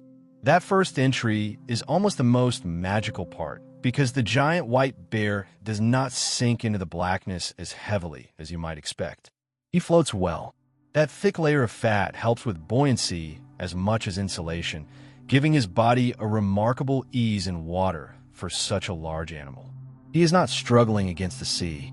He is carried by it, lifted just enough that the effort becomes manageable, rhythmic, almost serene. And then the swimming begins. The front paws pull through the water in broad, strong strokes, working like oversized paddles. The back legs trail and help steer. The head stays above the surface, nose forward, eyes open, ears small and neat against the skull. The movement is steady rather than frantic. Again and again, the same Arctic lesson appears in a new form: economy. The polar bear does not waste motion here either. Each stroke has purpose. Each breath is measured. The body is long enough, buoyant enough, and powerful enough to turn near freezing water into something navigable. It is strangely beautiful to imagine from his perspective. Above, the sky stretches clear and cold, maybe with faint stars, maybe with a soft drift of aurora. Around him, slabs of sea ice float like broken marble. Beneath him, dark water opens downward into silence. And in the middle of it, this great warm-bodied mammal moves with such matter-of-fact grace that the entire Arctic seems to soften around the idea. A bear that crosses the sea by swimming. Of course, why not? The far north has always had a taste for the impossible presented very calmly. His coat, so brilliant at holding warmth and air, does not make him waterproof in some magical total sense, but it helps immensely. The outer hairs shed a good deal of water, and the thick insulating system underneath reduces heat loss. The blubber does the rest, keeping his core protected even when the outer layer is challenged by the cold. This matters because cold water is ruthless. It takes heat quickly. It does not care how confident you felt on the shore. The polar bear's body answers that ruthlessness with layers of sensible design, all working together so he can remain functional, composed, and astonishingly capable. You start to understand why swimming is not a side note in his life. It is central. Sea ice shifts. Seasons change. Distance between feeding areas can grow. Prey may be reached only by crossing water. In some regions, long swims are simply part of existence. A polar bear is not a bear that occasionally gets wet. He is a bear shaped by a world where ice and sea are inseparable. And despite that seriousness, the image stays restful because of how little panic is involved. He does not slash at the water. He does not flounder. He moves as if he has accepted a basic truth that the Arctic has been stating all along. Everything here is changing, so you must be able to move through change itself. Ice becomes water. Water becomes ice. The path opens, closes, and opens again. The bear adjusts. The long neck helps. The narrow head helps. The streamlined shape that looks so elegant on land becomes even more obviously useful in the water. He is not built like a seal, of course. This is still unmistakably a bear, still a body meant to stand on ice and dig through snow and wait beside breathing holes. But he carries enough aquatic practicality to cross cold stretches with real competence. The head rides forward like the bow of a pale vessel, the shoulders rising and falling with each stroke, the fur sleeked down by water, yet still catching faint glimmers of light when he turns. And there's endurance in him. That may be the most magnificent part of all. Polar bears can cover significant distances by swimming when they need to. Not because the water is pleasant. Not because the Arctic is handing out wellness retreats in scenic black channels under the midnight sky. Simply because their bodies can do it. They can keep going, stroke after stroke, minute after minute, sometimes much longer, powered by fat stores, muscle, and that remarkable ability to conserve effort even while moving through a medium that resists every motion. Endurance in this case is not showy. It is quiet persistence. You can imagine the way the world narrows when he is in the water. No broad snowfield beneath him. No crisp tracks left behind. Just breath, cold air above, cold water around, the next piece of ice ahead. His mind, one suspect's, is not occupied by existential dread or inspirational self-talk. He is simply crossing, doing what the body was built to do. One more solution to one more Arctic problem. And because the water is so cold, that crossing has to be meaningful. Swimming uses energy. Heat is lost. Distances matter. So the polar bear's natural style appears even here. He is efficient because efficiency is the difference between manageable and dangerous. His strokes are strong, but not theatrical. His line through the water is direct. His body keeps as much of itself above the surface as buoyancy allows. Everything about the motion says the same thing his tracks in snow and his stillness by the breathing hole already said. Enough effort, no more than needed. There's also something deeply dreamlike in the visual contrast. On land, he seems almost made of the Arctic light. In water, he becomes a pale shape moving through darkness, a floating brightness in a field of black. The sea around him ripples outward in silver lines. Small pieces of ice knock softly together. His wake stretches behind him like a dark seam being stitched into the surface. It is impossible not to feel a kind of awe at the sight. Few images are more quietly grand than a polar bear swimming through open Arctic water at night. When he reaches the far side, the transition back onto ice is its own kind of elegance. The front paws find the edge. The claws grip. The body, heavy but buoyed a second ago, gathers itself and surges upward with a strength that looks both immense and completely under control. Then he is back on the frozen surface, water streaming from the coat, breath steady, the sea behind him already settling. A shake follows, powerful enough to throw droplets in a glittering arc, and then the fur begins the work it is so good at doing, shedding water, trapping warmth, restoring the body's quiet equilibrium. That recovery matters. He is not merely able to survive the swim. He is built to continue after it, onward to another stretch of ice, another scent on the wind, another seal hole, another drifting world of white ridges and black leads. Swimming is folded into the larger rhythm of his life, not isolated from it. The water is not an interruption of the Arctic. It is the Arctic in another form. And once you hold that thought, the whole bear becomes even more impressive. He is not only an animal of snow and ice.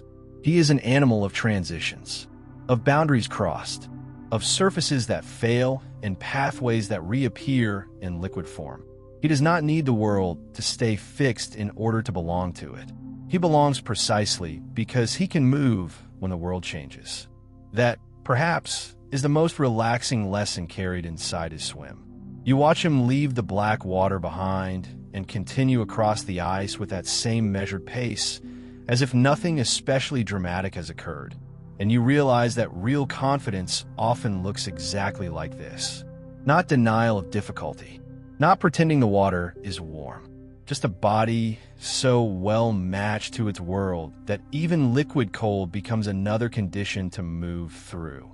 The moonlight lies over his wet fur now in softer tones, silver and cream and faint blue. The paws plant into snow. The shoulders roll. The nose lifts to test the air again. Behind him, the lead remains open, dark and silent, a gap that would stop so many others and has barely delayed him at all. And you stay with that image because it is hard to imagine anything more quietly grand than a creature who can cross a frozen sea by walking until the ice runs out, by swimming until the ice returns, and by treating both with the same unshaken calm. And after watching him cross that black lead and climb back onto the ice, as if the cold sea were simply another road with slightly worse customer service, you begin to understand something even deeper about the polar bear. His life is not only about finding food. It is also about enduring the times when food is not there. That may sound harsh at first, but in the Arctic, it carries a strange kind of calm. Scarcity is not always an emergency here. Often it is a season, a stretch of time, a fact built into the rhythm of the place. Ice shifts. Seals become harder to reach. The long pattern of freeze and thaw rearranges the bear's chances. And instead of meeting every lean period with panic, the polar bear does something much more impressive. He slows the world down inside himself. This is one of the most relaxing facts about him. He is astonishingly good at conserving energy. That does not mean he stops being powerful. It means he is wise with power. His whole body, from the blubber under the skin to the great efficient muscles under the fur, is designed not only for action, but for restraint. He can travel when he needs to, swim when the ice breaks apart, wait at a breathing hole for long stretches, and then, when the Arctic offers less, he can reduce effort and live off what he has stored. In a place where feast and famine may sit only a few weeks apart, that ability is not a backup plan. It is part of the main design. You can almost see the shift happen in the way he moves. When prey is abundant, there is purpose in each step, in each scan of the ice, in each turn into the wind. But when the season becomes leaner, when the sea ice retreats or hunting opportunities thin out, the bear does not waste himself pretending the old rhythm still applies. He becomes even more measured. He rests more. He walks with greater care about where that walking leads. He chooses effort the way a careful person chooses words in a quiet room, spending only what is necessary. There is something deeply intelligent in that. Many people imagine survival as constant struggle, constant motion, constant visible effort. The polar bear shows another version of survival, one that depends on timing and economy. Sometimes the best move is not to keep pushing. Sometimes the best move is to conserve, to trust the reserves you built during better times, to allow the body to carry you across the difficult stretch without turning every hour into a crisis. And the body truly is prepared for it. That thick layer of fat you already admired for its warmth is also stored energy, a living savings account tucked under the skin. When food is available, especially rich food like seal blubber, the polar bear can build those reserves. When food becomes scarce, he draws on them. It is an elegant system because the same material that keeps the cold out also helps hunger stay manageable. Warmth and stored energy wrapped together in one solution. This is why a well-fed polar bear can go for surprisingly long periods without eating much or at all, depending on conditions.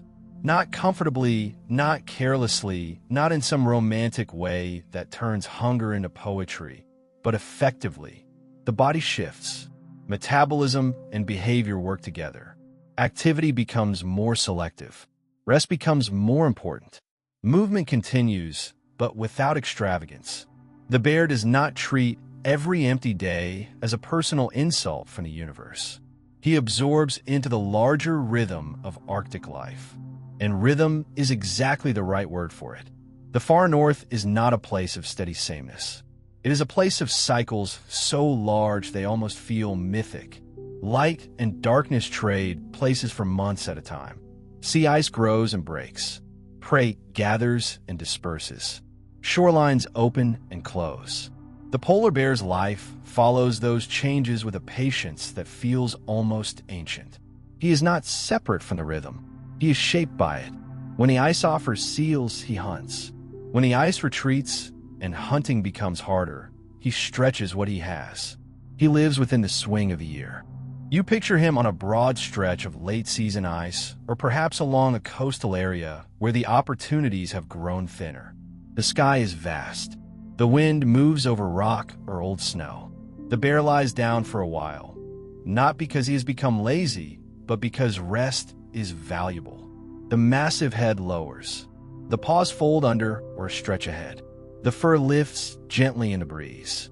Beneath that quiet surface, the body is making difficult conditions more manageable by refusing to waste energy on unnecessary motion. Even his walking during leaner times often has a different mood. Still steady, still capable, but more careful in its purpose. He may travel far, because sometimes distance is part of the problem, but each journey matters. There is less aimless roaming than there is a deliberate search for the next chance, the next patch of useful ice, the next scent worth following. The calm you noticed in his hunting is still there, only widened out into a seasonal strategy.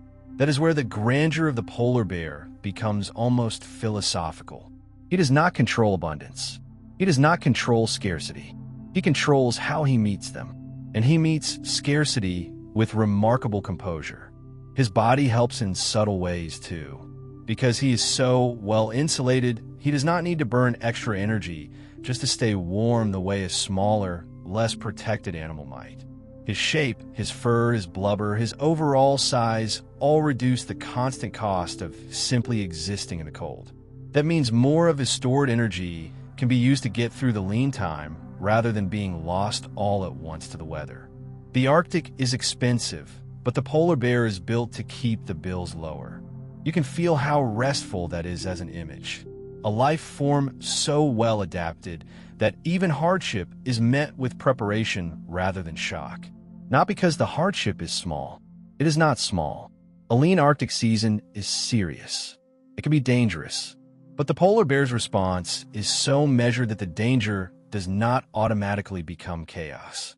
Scarcity enters the story, and the bear answers it with endurance. Sometimes he may rest for long periods, lowering his activity in ways that conserve precious energy. Sometimes he may feed opportunistically on whatever becomes available, because a creature this practical does not waste chances. If there's a carcass, if there are eggs, if there is some secondary food source worth the effort, he may use it. These foods do not replace his preferred high-fat prey in any simple way, but they show the same pattern again. Flexible, sensible, never grandiose. Take what helps. Save what you can. Continue. And there is a quiet dignity in the way his body carries stored time inside it. That is what fat becomes in a season of hunger. Time. Extra days. Extra weeks. A buffer against the Arctic's refusal to be convenient. The bear is, in a sense, feeding off the success of earlier hunts, carrying the memory of rich seal blubber forward into leaner weather. The past becomes protection for the present.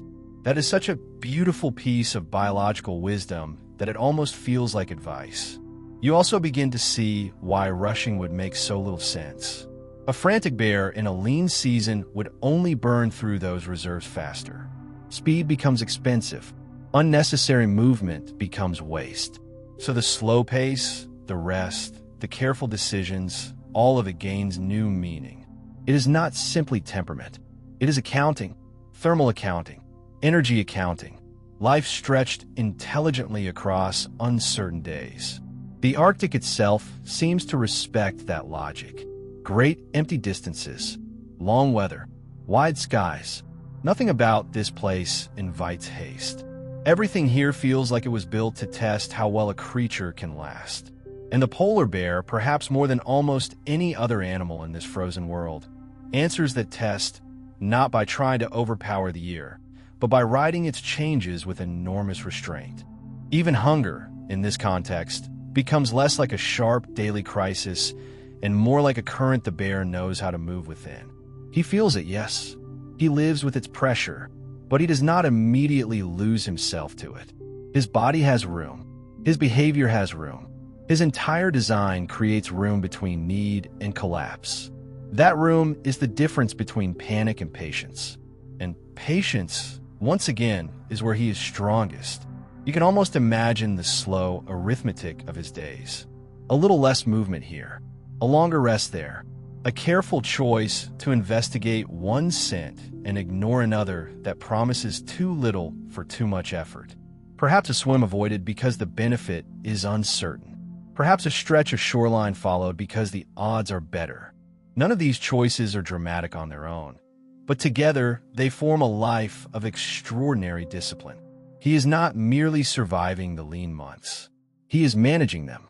That makes him feel grand in a different way from the moonlit hunter or the silent swimmer.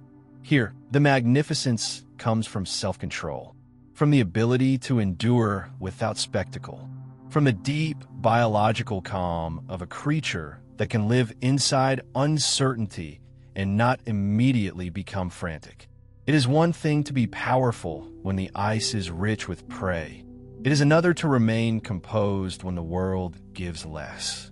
So you stay with him in that quieter season, across the long pale spaces where food may be farther apart and each choice matters more. The wind still moves over the land and sea ice. The sky still opens wide above him. The great white body still crosses the Arctic with that measured grace. Only now the lesson feels even deeper than before. Not every triumph looks like action. Sometimes it looks like preservation. Sometimes it looks like a bear lying down in the cold, perfectly built to carry warmth and stored strength through the empty stretch, trusting that the rhythm will turn again. And that trust is perhaps the most relaxing truth of all. The polar bear does not ask the Arctic to stop changing. He endures the lean months by changing his pace, holding his energy close, and moving with the season rather than against it, until the ice, the prey, and the ancient northern rhythm begin to open once more. And when the lean season has taught you how much of a polar bear's greatness lies in restraint, in stored warmth, in quiet endurance, it becomes easier to understand one of the gentlest and most extraordinary parts of the whole story. Because somewhere beyond the open leads and pressure ridges, beyond the long swims and the stillness beside breathing holes, there is another Arctic scene unfolding in almost complete silence. A mother bear enters the snow, and winter becomes a nursery. It sounds impossible at first, or at least deeply inconvenient in the way only the Arctic can manage. If you were asked to choose a place for bringing tiny newborn life into the world, You would probably not pick a drifted snowbank in a land of darkness, wind, and temperatures that would make your coffee question its purpose. And yet, for a pregnant polar bear, a snow den is exactly the right answer. Not because it is easy, but because it creates something the outside world cannot offer on its own. Shelter, stillness, a pocket of warmth inside the cold. The den begins as a place chosen with care. A female looking for a suitable site will often seek out areas where snow can accumulate deeply enough to form a stable chamber. Slopes, drifts, banks along coastal ground, places where wind has piled snow into thick layers that can be tunneled into and shaped. The choice matters.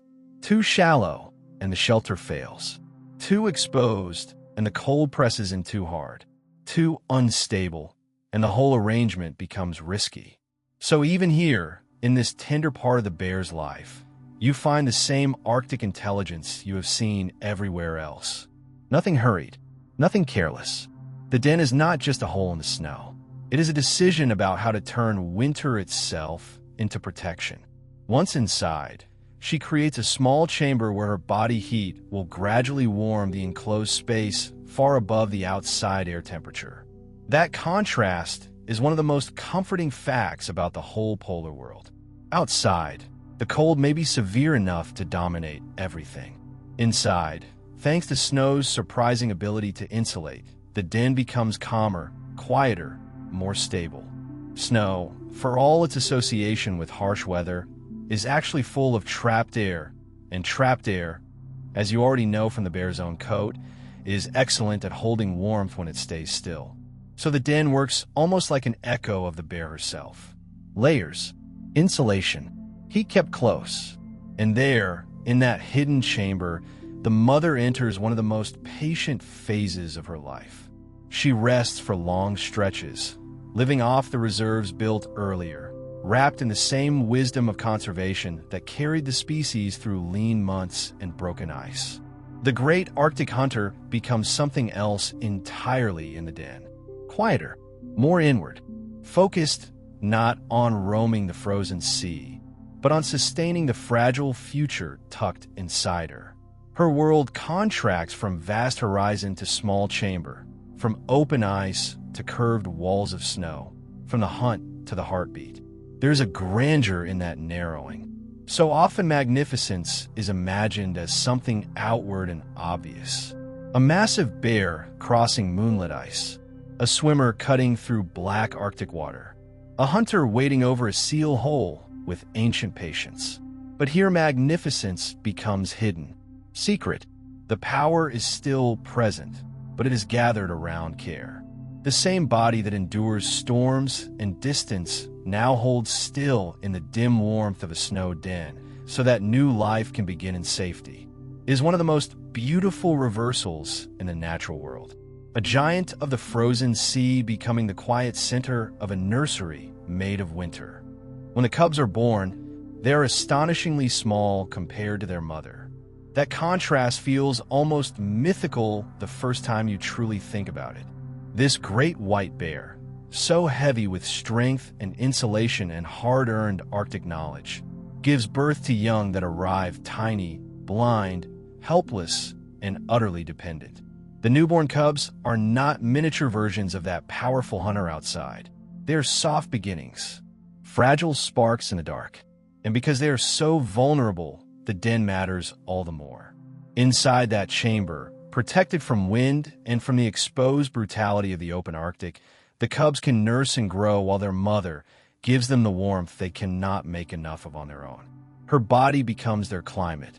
Her milk, rich and energy-dense, becomes their first bridge into life. Her stillness becomes part of their survival. The whole scene is quiet in a way that almost feels sacred. Snow above, snow around, darkness outside. A mother curled around her cubs in a hidden room of warmth that exists only because she knew where to enter the drift and how long to remain there. The image is so gentle, it almost seems at odds with everything people casually assume about the far north. We talk about the Arctic as if it were all force and severity, endless wind and hard ice and survival at its most dramatic. And of course those things are real. But here, inside the den, the Arctic also becomes soft. Not easy, never easy, but softened into a shape that allows tenderness. The snow muffles sound. The world outside dims. The chamber holds. Tiny cubs feed and sleep, while their mother waits with them through the long winter stretch.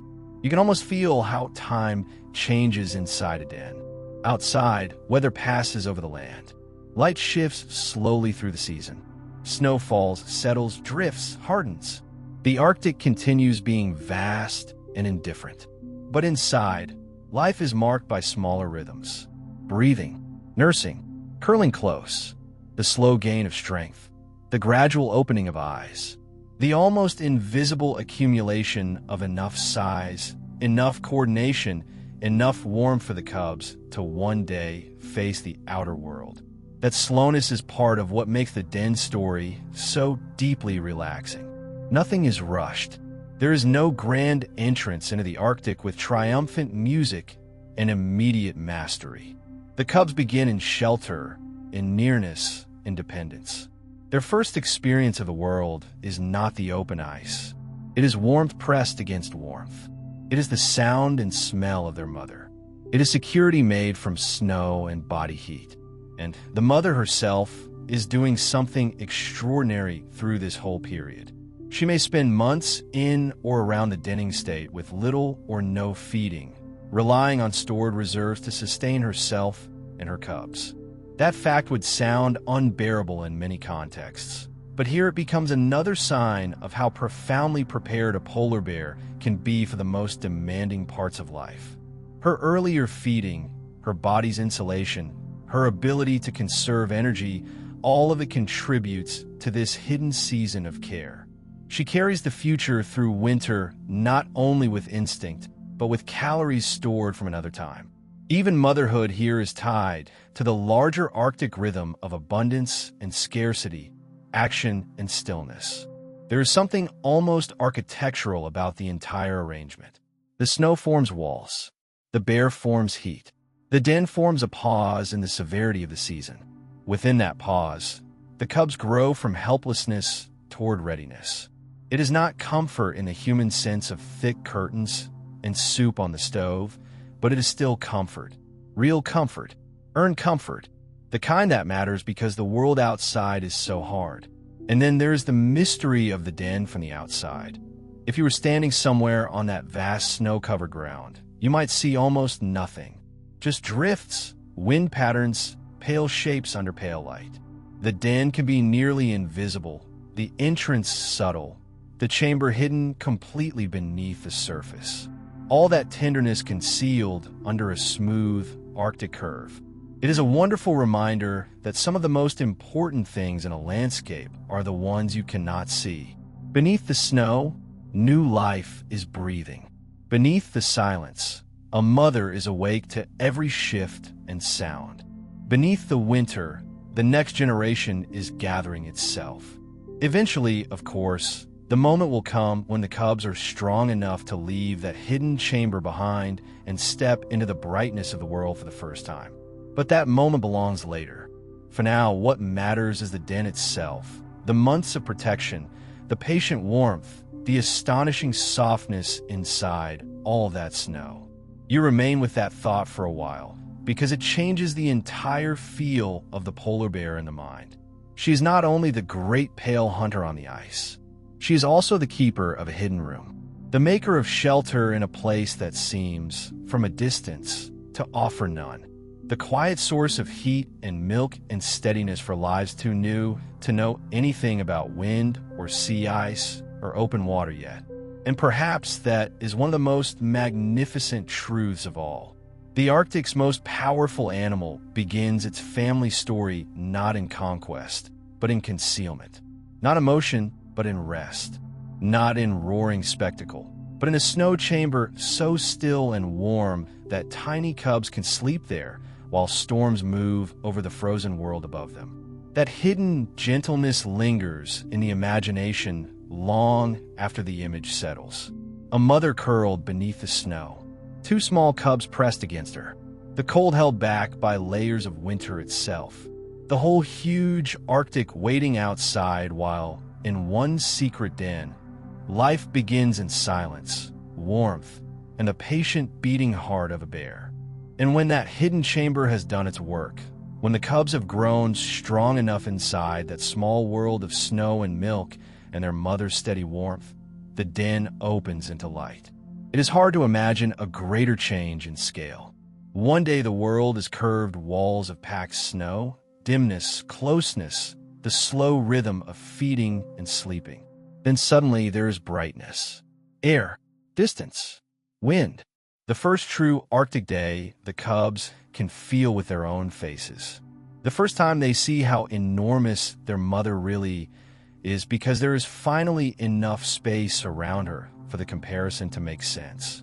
The first time the sky is not a roof, but a whole silent kingdom hanging above the ice and snow. That first emergence is one of the gentlest wonders in the polar bear's life. The cubs are still very young, still small beside their mother, still carrying all the softness of new life into a place that was never designed to be forgiving. Their legs are not yet certain. Their paws look almost too large for the steps they're trying to take. Their fur is thick and pale, but not yet carrying the full grandeur of an adult coat. Everything about them suggests beginnings, and yet those beginnings are unfolding in one of the largest, coldest, most magnificent landscapes on Earth. You can picture the den entrance opening onto a slope of snow touched by low light. Perhaps the sun is weak and gold near the horizon. Perhaps the air is crisp and still. Perhaps the wind moves softly enough that the world seems to be holding its breath. The mother steps out first, of course. She reads the air. She tests the surface. Her body, so calm and competent in every setting, becomes the bridge between shelter and exposure. The cubs follow her not because they understand the world yet, but because they understand her. That trust may be the most relaxing fact in this whole stage of the story. The cubs do not begin with confidence in the Arctic. They begin with confidence in their mother. She is warmth, direction, food, safety, and the answer to every mystery they are too young to name. When she moves, they move. When she pauses, they hover close. When she settles, they climb against her or beside her, as if the entire frozen world can be handled as long as she remains in reach. And the first steps are not elegant. That is part of what makes them so lovable and so strangely soothing to imagine. After all the composure of the adult bear, all that moonlit mastery and silent efficiency, the cubs arrive in the open world with a complete willingness to be clumsy. They sink a little too deeply into soft snow. They stumble over uneven drifts. They wobble when they try to turn too quickly. Sometimes they tumble in that round, unplanned way that young animals do, as if gravity has briefly become more interested in them than usual. It is wonderful, because the Arctic remains grand and severe around them, but the cubs introduce play into the scene almost immediately, even before they mean to. A small slide down a slope becomes a lesson. A misstep becomes a roll. A curious paw at a crust of snow becomes an accidental faceful of powder. And through all of it, their mother stays near with that same enormous patience you have already come to admire in her species. She does not need to explain the world in words. She teaches it through presence. That is how the learning begins. The cubs learn the texture of snow first, perhaps. Not just that snow is white and cold, but that it behaves differently under every paw. Fresh snow gives way. Hard-packed, snow holds. Wind crust breaks unexpectedly. Ice beneath snow feels slick. Slopes invite sliding whether you intended it or not. Their bodies are collecting information all the time. Every step teaches balance. Every stumble teaches correction. Every climb after a tumble teaches persistence. And because they are cubs, learning and playing blur together beautifully. One moment a cub is following its mother in solemn concentration, trying very hard to place each paw in roughly the right area and maintain some dignity. The next moment, it is batting at a loose edge of snow, shoving its sibling, climbing over a drift for no reason other than it exists, or pouncing on something invisible with all the seriousness of a great hunter and all the accuracy of a thrown pillow.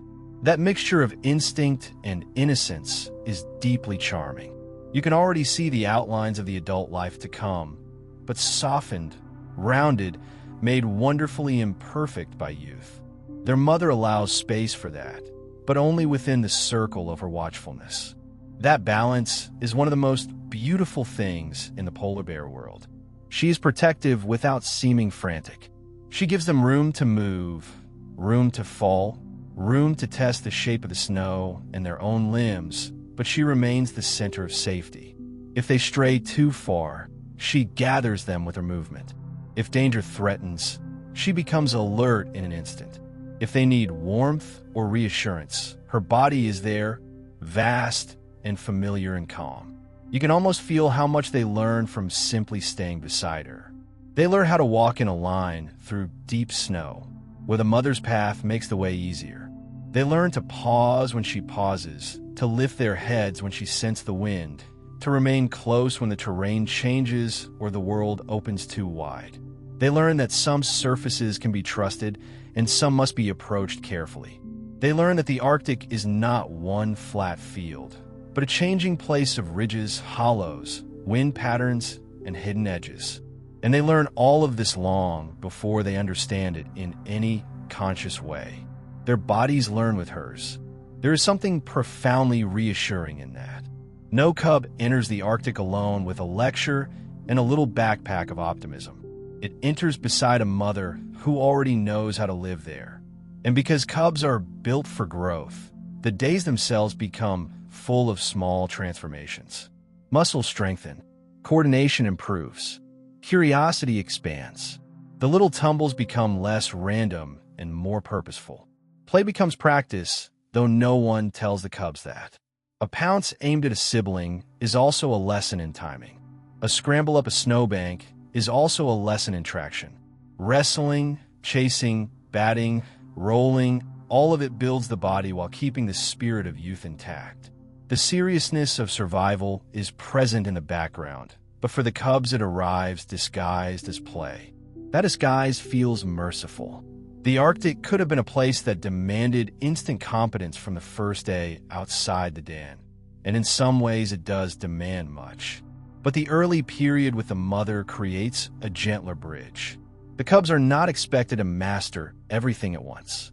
They get to be foolish for a while, to be curious, to test, to fail in small, harmless ways while safety still stands over them like a warm white mountain. Even the way they rest tells part of the story. After bursts of exploring, they may collapse beside their mother or against each other, all the drama of learning suddenly giving way to sleep. Young bodies tire quickly. Snow becomes a bed. The mother's side becomes a wall of warmth.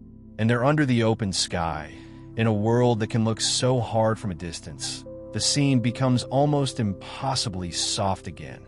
A giant bear lying in the snow, while two small cubs press against her and drift into sleep as if the entire frozen north has, for a little while, agreed to whisper. When they wake, the lessons continue. They begin to notice scent. They follow their mother's nose and posture, learning that the air carries meanings they cannot yet fully read. They notice sound, or the almost sound of the Arctic, the creak of ice, the distant call of birds, the hush of wind moving snow. They begin to understand that not all stillness is empty. Their mother teaches them this constantly by the way she moves. Her attention shapes theirs. Her patience becomes their first education in patience. And then there is the simple fact of distance. For cub, the Arctic must feel enormous in a way no adult could ever experience again. A drift is a hill. A ridge is a wall. A short walk beside their mother is an expedition through light and cold and new smells. The world is full of scale, full of things too large to name. The sky is too wide. The ice runs too far. Even the mother herself is gigantic, and that fact, rather than being frightening, becomes comforting. The larger the world seems, the better it feels to stay near someone who already belongs to it. That may be why the emotional tone of this stage feels so different from all the grand solitary imagery of adult bears. Here, the magnificence of the Arctic is filtered through dependence and discovery. Everything is new, and because everything is new, even ordinary details glow. The first sunlight on the cub's fur, the first cold wind across their faces, the first scent of open water, the first moment they look up from their own tracks and see their mother outlined against the brightness, waiting for them to catch up. And they do catch up eventually. Clumsily at first, then better. Always learning, always returning to her. That return matters. Again and again, they move outward into the world and back into trust. They explore, then press against her side. They play, then follow her path. They wander a few steps too far, then hurry back. In that pattern, the whole future of the cubs begins to form. Independence will come later, but it starts here in 100 tiny departures safely held inside one larger bond. So you stay with them for a while in that pale, open world just beyond the den, watching two small cubs discover snow, sky, their own limbs, and the immense quiet of the Arctic under the care of a mother who teaches without speeches and protects without fuss. Their first tumbles are funny. Their first steps are unsteady. Their first lessons are written in cold air and soft drifts and the moving shadow of a great white body ahead of them.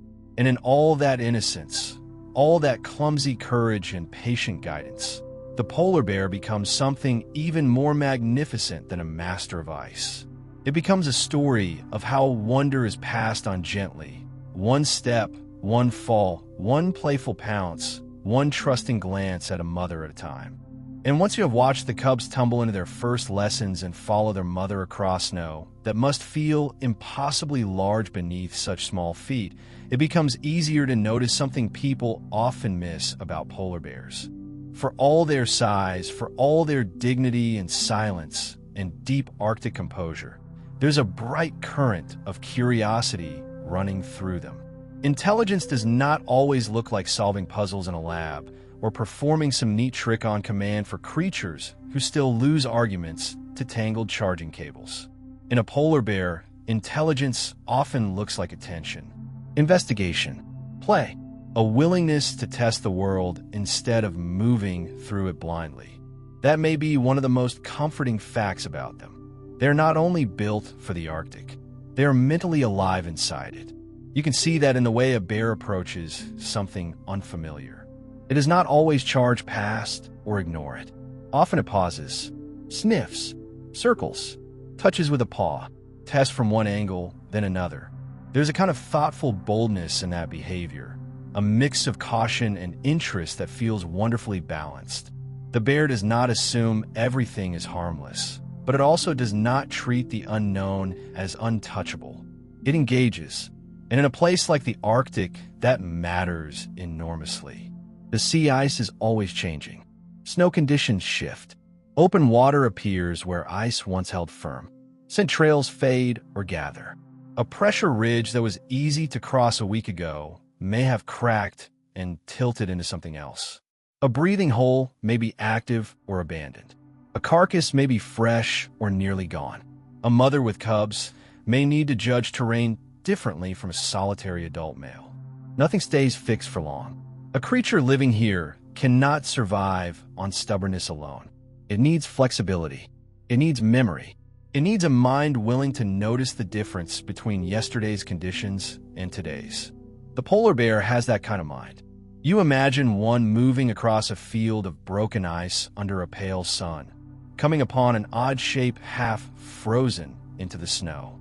Perhaps it is driftwood brought north by currents, perhaps a piece of old ice twisted into an unfamiliar form, perhaps something human-made washed or blown into the Arctic, which is a deeply annoying habit humans have perfected with tragic consistency. The bear does not merely walk around it, as if the world has no surprises left. He approaches. He sniffs. He may nudge it with that great dark nose. He may tap it with a paw. He may push, lift, roll, or investigate it longer than seems strictly necessary. Not because he is confused, but because curiosity is useful. A curious bear learns. That learning shows up in hunting too. Polar bears are not robots repeating one rigid move forever. They use several strategies depending on conditions, prey, season, and opportunity. The same species that can wait still beside a seal hole can also stalk, ambush at snow dens, scavenge when practical, and adjust behavior based on what the environment offers. That flexibility is a form of intelligence made visible. The Arctic rarely rewards creatures that insist on doing only one thing one way. The polar bear seems to understand that deeply in the bones and in the brain. And then there's play. Play is one of the most charming and strangely grand features of animal intelligence because it reveals spare mental space. A creature overwhelmed every second by survival pressure does not always have room for play. But polar bears, especially cubs and young bears, do play, and even adults may sometimes engage in playful behavior that looks almost joyful in its sheer physical ease. They slide on snowbanks. They roll. They wrestle. They bat objects. They explore with a kind of relaxed enthusiasm that makes the whole Arctic feel briefly less severe. Cubs, of course, are the masters of this. You have already seen how learning and play blur together in them. A pounce becomes practice. A wrestle becomes coordination. A tumble becomes resilience. But what makes the scene even more lovely is that it never feels like grim training disguised as fun. It actually looks fun. They chase each other because movement is delightful. They leap onto snowdrifts because a snowdrift exists, and that seems reason enough. They bite at each other's necks and shoulders in mock combat. All fluff and enthusiasm and very little actual precision at first. The future hunter is there, but wrapped in playfulness. That playfulness builds the mind as much as the body. Through it, the cubs learn boundaries, timing, social signals, balance, and the physical logic of snow and ice. They discover how hard to push, how quickly to turn, how to recover when the surface gives way under a badly planned leap. They are gathering information constantly, but because they are young, they gather it with delight. The Arctic becomes a classroom without losing its magic. And adults, though more restrained, do not entirely leave that spirit behind. There are moments when even a full-grown polar bear seems to test the world with something close to amusement. A patch of fresh snow may invite rolling. A loose piece of ice may be pushed or pawed. Two younger bears meeting under relatively calm circumstances may engage in rough-and-tumble interaction that looks less like serious conflict and more like mutual practice, full of posture and grappling and a certain amount of theatrical shoving. It is never silly in a domestic way. No one is putting on a tiny bow tie and asking for applause. But there is play there, and its presence changes how you feel about the entire species. Because intelligence paired with play suggests confidence. A frightened or desperate animal does not usually have the freedom to investigate for the sake of knowing, or to roll in snow for the simple pleasure of movement. The polar bear's world is still demanding, but in the spaces where safety or energy allow it, curiosity blooms. He can afford to look, to test, to experiment, to learn not only through need, but through interest. And that interest often seems highly tactile. The paws you admired for their grip and steadiness are also tools for exploration. A polar bear may touch, push, flip, drag, and pat objects in ways that look almost thoughtful. Those large sensitive paws are not only for walking, swimming, and striking. They are for discovering. The bear learns about texture, weight, movement, resistance. Snow can be dug into. Ice can be broken. Strange objects can be rolled over or pulled apart. The world is not just scenery. It is something to interact with. That interactive intelligence makes the Arctic feel richer around him. The bear is not drifting through a white emptiness. He is reading it, testing it, responding to it. And because he does, the landscape stops seeming blank. Every ridge may hide scent. Every drift may conceal structure. Every patch of ice may behave differently under the paw. Every unfamiliar object becomes a question. The bear keeps asking those questions with nose, paw, body, and memory. Memory is part of the story too, though it remains invisible. Polar bears seem able to remember useful places, recurring conditions, and effective patterns. A breathing hole used before may be worth checking again. A favored travel route may be followed if conditions are right. A type of terrain associated with prey may draw more attention. This is not abstract planning in the human sense, but it is still evidence of an animal living in a mentally structured world. The Arctic is not new to him every morning. It is a place filled with known possibilities and past information. That is why his curiosity feels so elegant. It is not random novelty seeking. It is intelligence extending itself into an environment that changes just enough to keep knowledge alive. If everything were predictable, curiosity would matter less. If everything were chaos, memory would matter less. The polar bear lives between those extremes. The world is stable enough to be learned, unstable enough to require continued attention. That is almost the perfect recipe for an active mind. And there's another softness in all this. A curious animal draws you in because curiosity itself feels hopeful. It suggests a creature meeting the world with interest rather than only fear or aggression. You watch a polar bear sniff at a strange object, or slide down a snowy incline, or stand on its hind legs to get a better sense of the air, and the enormity of the animal becomes threaded with something unexpectedly familiar. Not human, not in any cheap, sentimental way, but relatable. A mind reaching toward the unknown, a body enjoying motion, a powerful being not always occupied by force. Even the way polar bears play with snow can feel almost dreamlike. Imagine a young bear rolling onto its back and pushing off down a slope, sending powder into the air around its face, then scrambling upright with that look of complete, absorbed seriousness animals often wear while doing something objectively adorable. Or picture siblings rearing at each other in a mock wrestling match, paws batting, jaws open, fur bright against the blue shadow of the drift. The grandeur of the Arctic remains all around them, but play puts warmth into the scene.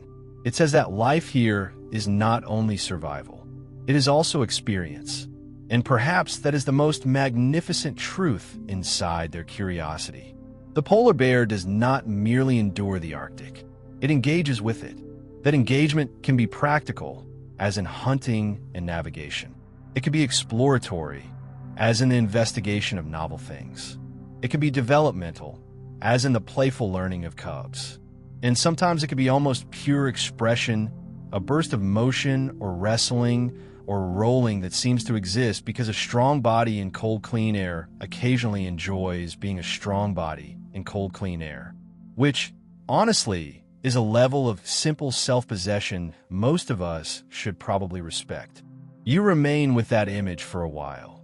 A world of snowfields, broken ice, pale sun, long shadows, and one great white animal moving through it not as a dull machine of instinct, but as a living mind. Sniffing, testing, remembering, playing, learning. The paws touch the world. The nose reads it. The eyes notice. The body responds. Intelligence flows through everything without ever needing to announce itself.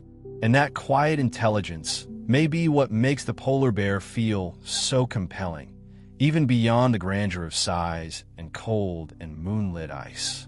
He is not only magnificent to look at, he is interesting from the inside, a creature whose curiosity keeps the Arctic from becoming mere background, and whose play reminds you that even at the top of the world, under the widest sky and among the oldest rhythms of ice and sea, there is still room for wonder, for experiment, and for the bright, restless spark of a mind that wants to know what happens when you give the snow one more playful shove.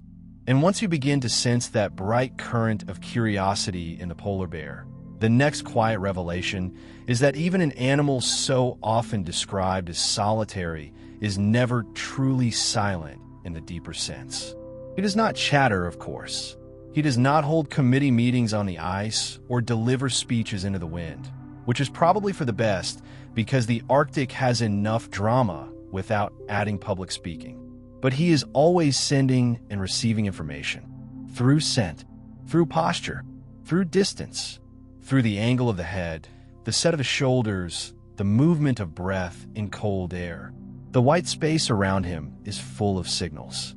That may be one of the most soothing facts about polar bears. Even in a landscape that looks empty, communication is happening softly all the time. You can see why people miss it. Human beings are biased toward noise. If a creature is not calling loudly, waving bright colors around, or acting like it really needs to be noticed, we tend to assume very little is being said. The polar bear belongs to another kind of conversation entirely. His world is built from subtlety, a world of low light, drifting snow, long distances, and precious energy does not reward unnecessary performance. So the messages are quiet, and because they are quiet, they fit the Arctic perfectly. Scent comes first, as it so often does in his life. You already know how important the nose is for reading prey and the changing conditions of the ice, but scent also carries social meaning. A bear can leave traces of itself in the snow, on travel routes, near dens, or wherever its body has passed long enough to mark the air and surface with something recognizable. These traces may tell another bear that someone has been here recently. What kind of bear may have been, whether a female is receptive during breeding season, whether a mother with cubs has crossed the area, whether a large male is near enough to matter. The Arctic seems empty only if you are not equipped to read what lingers after someone is gone. A track is never just a hole in the snow. Not to another bear. The size of the prints, the freshness of the edges, the spacing of the stride, the direction of travel, the faint scent still resting in and around them. All of this creates information. A solitary bear following a trail is not merely walking through absence. He is entering a delayed encounter.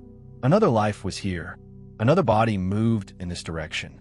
Another set of choices was made on this same white ground. The message remains after the messenger has vanished over a ridge or into darkness. There is something deeply comforting in that idea. Even in a landscape of extraordinary distance, presence leaves a gentle echo. And then there is posture, which may be even more elegant because it communicates without requiring any physical trace at all. Imagine two polar bears becoming aware of each other across a stretch of ice. No words, no elaborate display, no sudden chaos, not yet. Instead, there is a reading of stance. How high is the head held? How direct is the approach? Are the shoulders loose or tense? Is the body moving steadily forward, circling, pausing, turning away?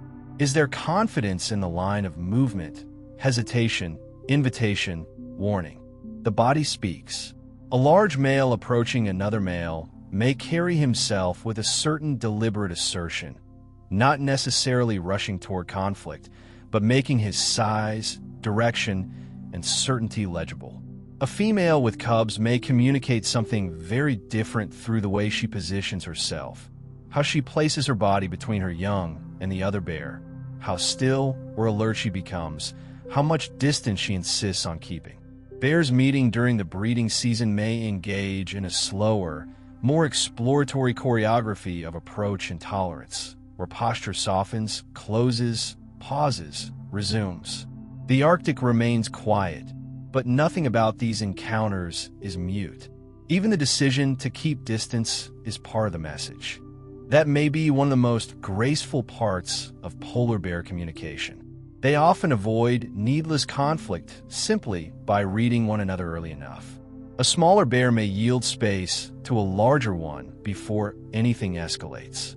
A subordinate individual may alter course. A mother may move away with her cubs if another bear is too near. No fight required. No grand clash of northern titans for the entertainment of creatures who would absolutely pull a muscle just putting on thermal layers. Just information received and respected. Distance becomes language. In many animals, closeness signals trust or intimacy, and distance signals caution, avoidance, or hierarchy. With polar bears, who live in such open country, spacing can say a great deal. How near one bear is willing to come to another, how steadily it holds that line, whether it closes the gap or keeps widening it, all of that matters. The white space between bodies is not empty. It is expressive. You can picture a female with cubs on the sea ice, the little ones clustered near her legs, while far off another bear appears as a pale, moving shape against pale snow. Before any obvious reaction, before any dramatic movement, there is already a change in the mother's awareness. Her head lifts, her body angles. She may guide the cubs to a better position almost casually, yet with total intention. That is communication too, not only between her and the other bear, but between her and the cubs. Stay close. Move with me. This matters. And the cubs learn those signals long before they could ever explain them. That is one of the loveliest things about animal communication. Much of it is absorbed through presence and repetition. Cubs learn from the position of their mother's body, from when she relaxes and when she sharpens, from how she responds to scent, movement, and approach. They read her posture as a form of safety instruction. They learn the meaning of distance, of closeness, of when to play, and when to tuck themselves against her side. The conversation is physical, immediate, and quiet. Sound exists too, but in a much softer register than people often imagine. Polar bears can vocalize in different ways depending on context. There may be chuffing or huffing sounds, low growls, roars in more serious situations, and gentler sound between mothers and cubs. A mother may use soft vocal cues around her young. Cubs may call to her. Breath itself can become expressive, especially in cold air, where each exhale visibly enters the space between bodies. But because the Arctic is such a place of stillness, even these sounds often feel less like declarations and more like additions to a larger quiet language. A huff can say enough. A pause can say enough too. So can a direct stare, though in many cases scent and posture may do more work than the eyes alone. Polar bears do not waste communication any more than they waste movement. When something needs to be made clear, it usually can be made clear with a limited set of highly readable signals. That efficiency feels perfectly matched to the landscape. In a world where energy is precious and the open ice gives everyone plenty of room to reconsider their choices, subtle communication is often all that is needed. The breeding season offers some of the most interesting examples of this softer social world. A species that often lives alone suddenly becomes more visibly connected, and the communication between males and females can involve following, scent testing, tolerance, waiting, and a careful negotiation of nearness. It is not a sentimental scene, not a northern romance with violins drifting over pressure ridges, but it does reveal that solitude is not the whole story. There are periods when lives overlap, when the snow records companionship for a while, when the air carries signals that draw one bear toward another across long distances. And even outside those periods, the Arctic is still full of indirect encounters. One bear may come upon the remains of another bear's feeding site and understand something about timing and opportunity. Another may follow older tracks and decide whether to continue. A mother may choose routes with caution because the presence of males matters deeply to her cub's safety. None of these are conversations in the human sense, but they are still exchanges of meaning. The landscape stores messages, and the bears read them. That is why the polar bear never feels truly isolated, even when you see him alone on the ice. Solitary, yes. Self-contained, absolutely. But disconnected, no. He lives in a field of signals that extend through snow, scent, posture, breath, and space. The Arctic itself becomes part of the communication system, carrying tracks, holding smells in the cold, opening lines of sight across long distances, allowing the smallest change in another bear's movement to be seen and understood against the simplicity of a land. And there is grandeur in that simplicity. In a forest, signals can be hidden by trees and undergrowth. In a noisy ecosystem, they can be masked by constant sound. On the sea ice, everything is stripped down. White ground, pale air, long vision, cold that preserves traces. A signal need not be elaborate when the setting is this clear. A line of prints, a drifting scent, a shift in stance, a widening gap, and the meaning travels. You begin to notice how restful that kind of communication feels. It is not cluttered. It does not crowd the world with constant noise. It leaves room for silence. Perhaps it is why it suits a sleep story so well. The polar bear communicates without breaking the mood of the Arctic. He speaks in ways that honor the stillness around him. The more you stay with that thought, the more the whole species seems to glow with a different kind of intelligence. Not only curiosity, not only patience, but readability. A social system stripped to essentials. A language of snow and body and scent. The cub leaning against its mother is saying something. The mother turning her body toward the wind is saying something. The large male holding a steady line across the ice is saying something. Even the absence of approach can be meaningful. Even the choice to pass by at a distance can be an entire sentence in the grammar of the frozen north. And perhaps that is the loveliest mystery of all. In a landscape so often described as empty, so often reduced to silence and whiteness, the polar bear reveals that quiet does not mean nothing is being said. It means the messages are finer, slower, more patient, more dependent on attention. So you remain there a little longer, watching the white space between bears become expressive, watching the snow keep tracks like memory, watching cold air carry the faintest traces of identity and intent. No speeches, no spectacle, only the steady, elegant truth that even the most solitary giant of the Arctic is part of a conversation always unfolding around him, written softly into the eyes, the wind, the breath, and the distance he keeps. Once you begin to notice how much can be said in silence, the entire Arctic stops feeling empty. The snowfields are no longer just snowfields. The open water is no longer just dark water. The sky is no longer only a pale ceiling above one magnificent bear. Everything around him begins to fill with other lives, other rhythms, other kinds of patience.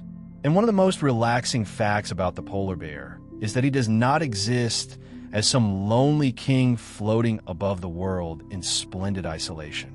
He belongs to a neighborhood, a very cold, very spacious, occasionally dramatic neighborhood, but a neighborhood all the same. The first and closest neighbors are the seals. That relationship is serious, of course. It is central to the bear's survival, but it is also one of the reasons the Arctic feels so intricately balanced. Beneath the ice, ringed seals and bearded seals move through the hidden water world, surfacing at breathing holes, resting on ice when conditions allow, raising pups in snow layers, living lives that are both separate from and deeply tied to the bear above. The polar bear depends heavily on them, especially because their blubber offers the dense energy that suits Arctic life so well. Without seals, the whole story of the polar bear changes. With seals, the sea ice becomes not just frozen ocean, but a meeting place of two worlds. And there is something strangely beautiful in the geometry of that relationship. The seal belongs to the water and the underside of the ice. The bear belongs to the upper surface, the snow, the wind, the open horizon. One rises to breathe. One waits. One rests in stillness below. One stands in stillness above. Their lives cross at small openings in the frozen sea, at hauled-out places, at hidden dens. The Arctic is not empty space between them. It is the medium through which they know each other. But the neighbors do not end there. You can imagine a stretch of sea ice near a carcass or a place where prey has been taken, and suddenly the wider community begins to appear. Arctic foxes arrive with their light steps and bright attention, keeping to the edges, alert and opportunistic. They are much smaller, much lighter, almost like quick thoughts moving across the snow compared with the bear's heavy certainty. Yet they belong just as surely to the place. Where the polar bear is patient power, the Arctic fox is nimble survival, reading opportunities in scraps, leftovers, and movement at the margins. There is something oddly comforting about the fox in this setting. It turns the aftermath of the bear's life into continuation rather than waste.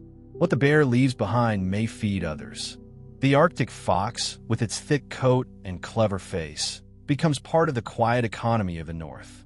Nothing dramatic needs to be said about it. The fox simply comes, quick and watchful, making use of what the larger neighbor cannot or does not finish. Birds enter the scene too, sometimes suddenly, sometimes like drifting thoughts from the edge of the sky. Gulls, ravens, ivory gulls in some regions, perhaps a snowy owl farther off on land, perhaps little auks or murres in coastal zones where open water and cliffs shape another part of Arctic life. Each bird changes the feeling of the place slightly. A bear standing alone on sea ice is one kind of grandeur. A bear with birds circling overhead or gathering nearby becomes part of a larger composition. The air joins the story, and the birds are not merely decorative. They are readers of the same world. They notice openings, movement, food, weather, shifts in the ice. A raven may appear where there is carrion. A gull may trail possibility over open water. A colony of seabirds on cliffs far from the ice edge reveals another concentration of life in a place that from a distance can look nearly blank. The polar bear's world is threaded through with these other lives, each using the Arctic differently, each answering the cold with its own kind of expertise. Even the sea beneath the ice holds neighbors you rarely see directly but can feel as presence. Fish move in the cold water. Tiny drifting organisms support larger ones. Plankton blooms in the season of returning light. The Arctic food web begins far below the bear's gaze, in small lives and ancient cycles of sunlight, nutrients, and cold oceans.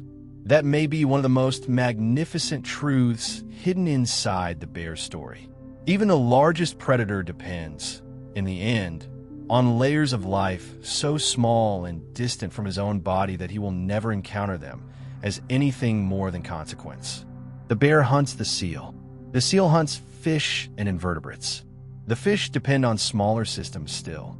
The whole frozen north is linked by chains of energy moving from microscopic life through the sea to swimming mammals, then up onto the ice in the shape of one great white bear. It is grand without being showy. A web rather than a ladder, a neighborhood rather than a throne room. And the whales. Once you think of the Arctic as full rather than empty, the open leads and coastal waters begin to feel alive with possibility. In some seasons and regions, bowhead whales move through the far north with their immense dark bodies and astonishing calm, surfacing through frigid water in one of the oldest rhythms on Earth.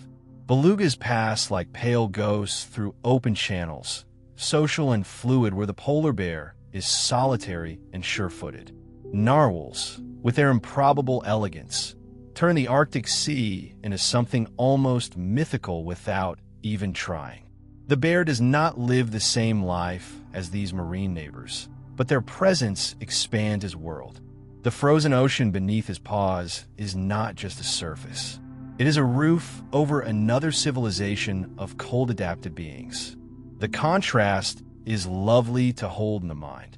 Above, the polar bear walks the shifting skin of the sea. Below, whales move through the dark water with their own maps, their own senses, their own old routes through the Arctic. Both belong here. Both are shaped by cold and distance. Both carry a kind of grandeur that feels older than human language. Sometimes the neighborhood comes together through scent or remains. A whale carcass stranded or trapped can become a center of Arctic attention, drawing bears, foxes, birds, and other scavengers into a temporary gathering. It is one of those moments when the openness of the North reveals itself as connection.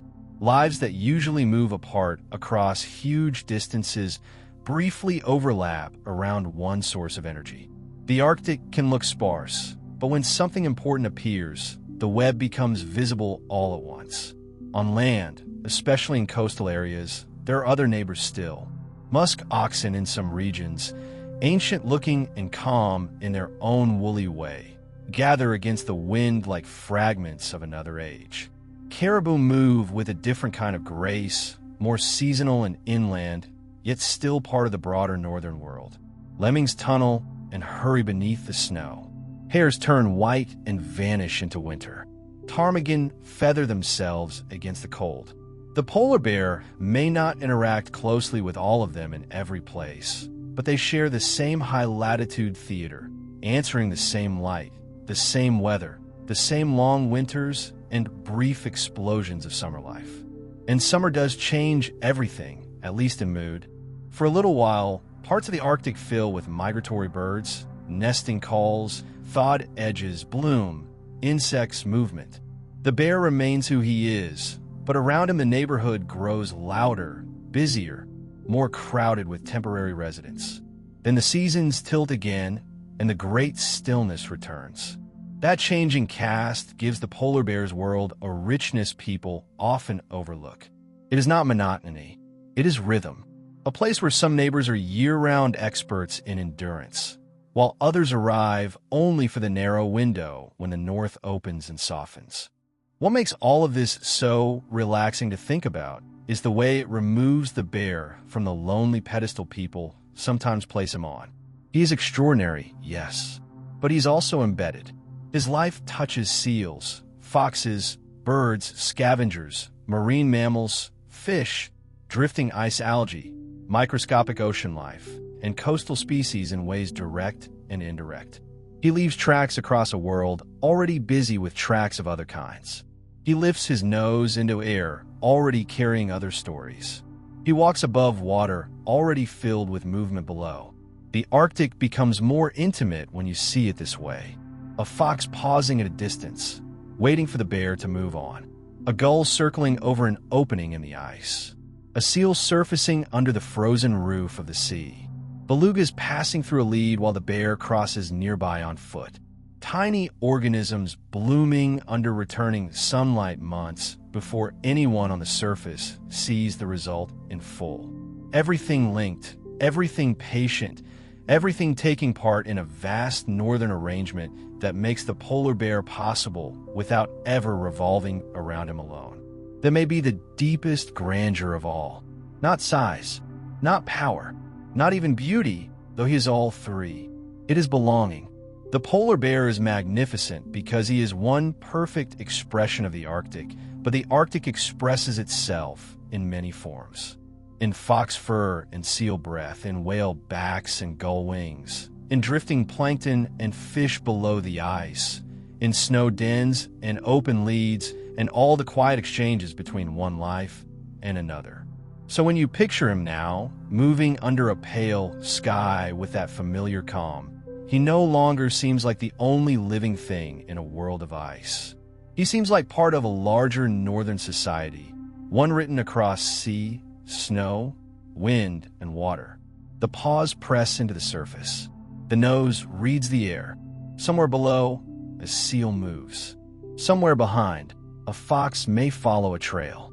Somewhere overhead, a bird marks the same horizon from another angle. Somewhere out in the lead, a whale exhales into the cold. And suddenly the Arctic feels less like emptiness and more like a vast, quiet neighborhood where every creature, from the smallest drifting life in the sea to the great white bear on the ice above, holds its place in the same magnificent, mysterious, beautifully connected whole. And once you can feel the Arctic as a neighborhood rather than an empty stage, the next great wonder is time itself, because nothing in this world moves quite like the year moves here. In most places, day and night take turns in a way so regular that people stop noticing the miracle of it. Morning arrives. Evening follows. Darkness falls. Light returns. Everyone complains about the weather as if the planet owes them a better arrangement. But in the far north, the balance changes so dramatically that time begins to feel less like a clock and more like a tide. There are months when the sun barely rises, skimming low along the horizon, as if it has somewhere else to be. There are months when darkness stretches and softens everything, turning the Arctic into a place of blue twilight, moonlight, and long, patient shadow.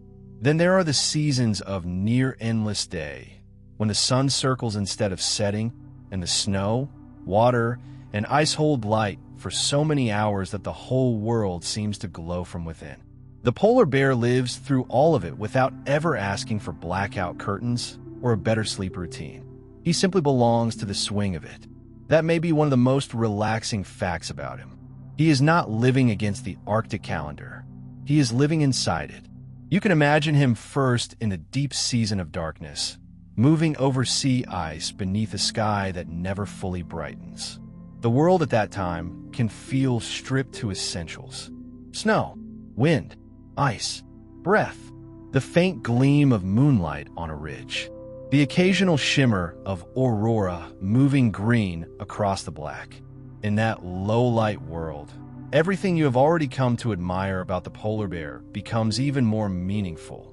The coat that gathers pale light, the nose that reads what the eye cannot see, the patience beside breathing holes, the strength to wait. Winter darkness does not erase his life. It sharpens the style of it. And the Arctic in darkness is not merely bleak, despite what people imagine from far away. It can be deeply beautiful, almost tender in its restraint. Snow reflects what little light there is. Stars appear with a clarity that feels close enough to touch. Frost catches on the edges of ice crystals and glows faintly when the moon is out. The bear crossing that world seems less like a creature in a hostile place and more like part of a private universe made of silver, shadow, and silence.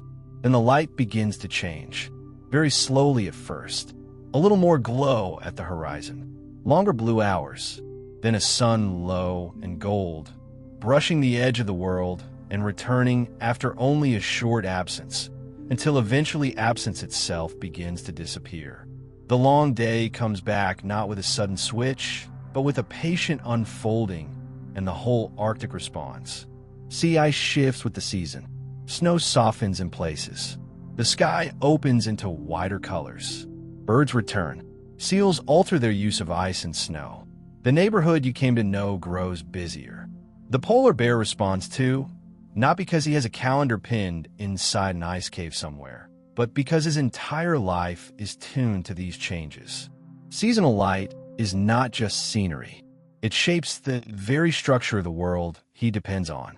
The formation and retreat of sea ice, the timing of seal puppying, the accessibility of hunting grounds, the safety of routes across the frozen ocean, all of it moves with the year.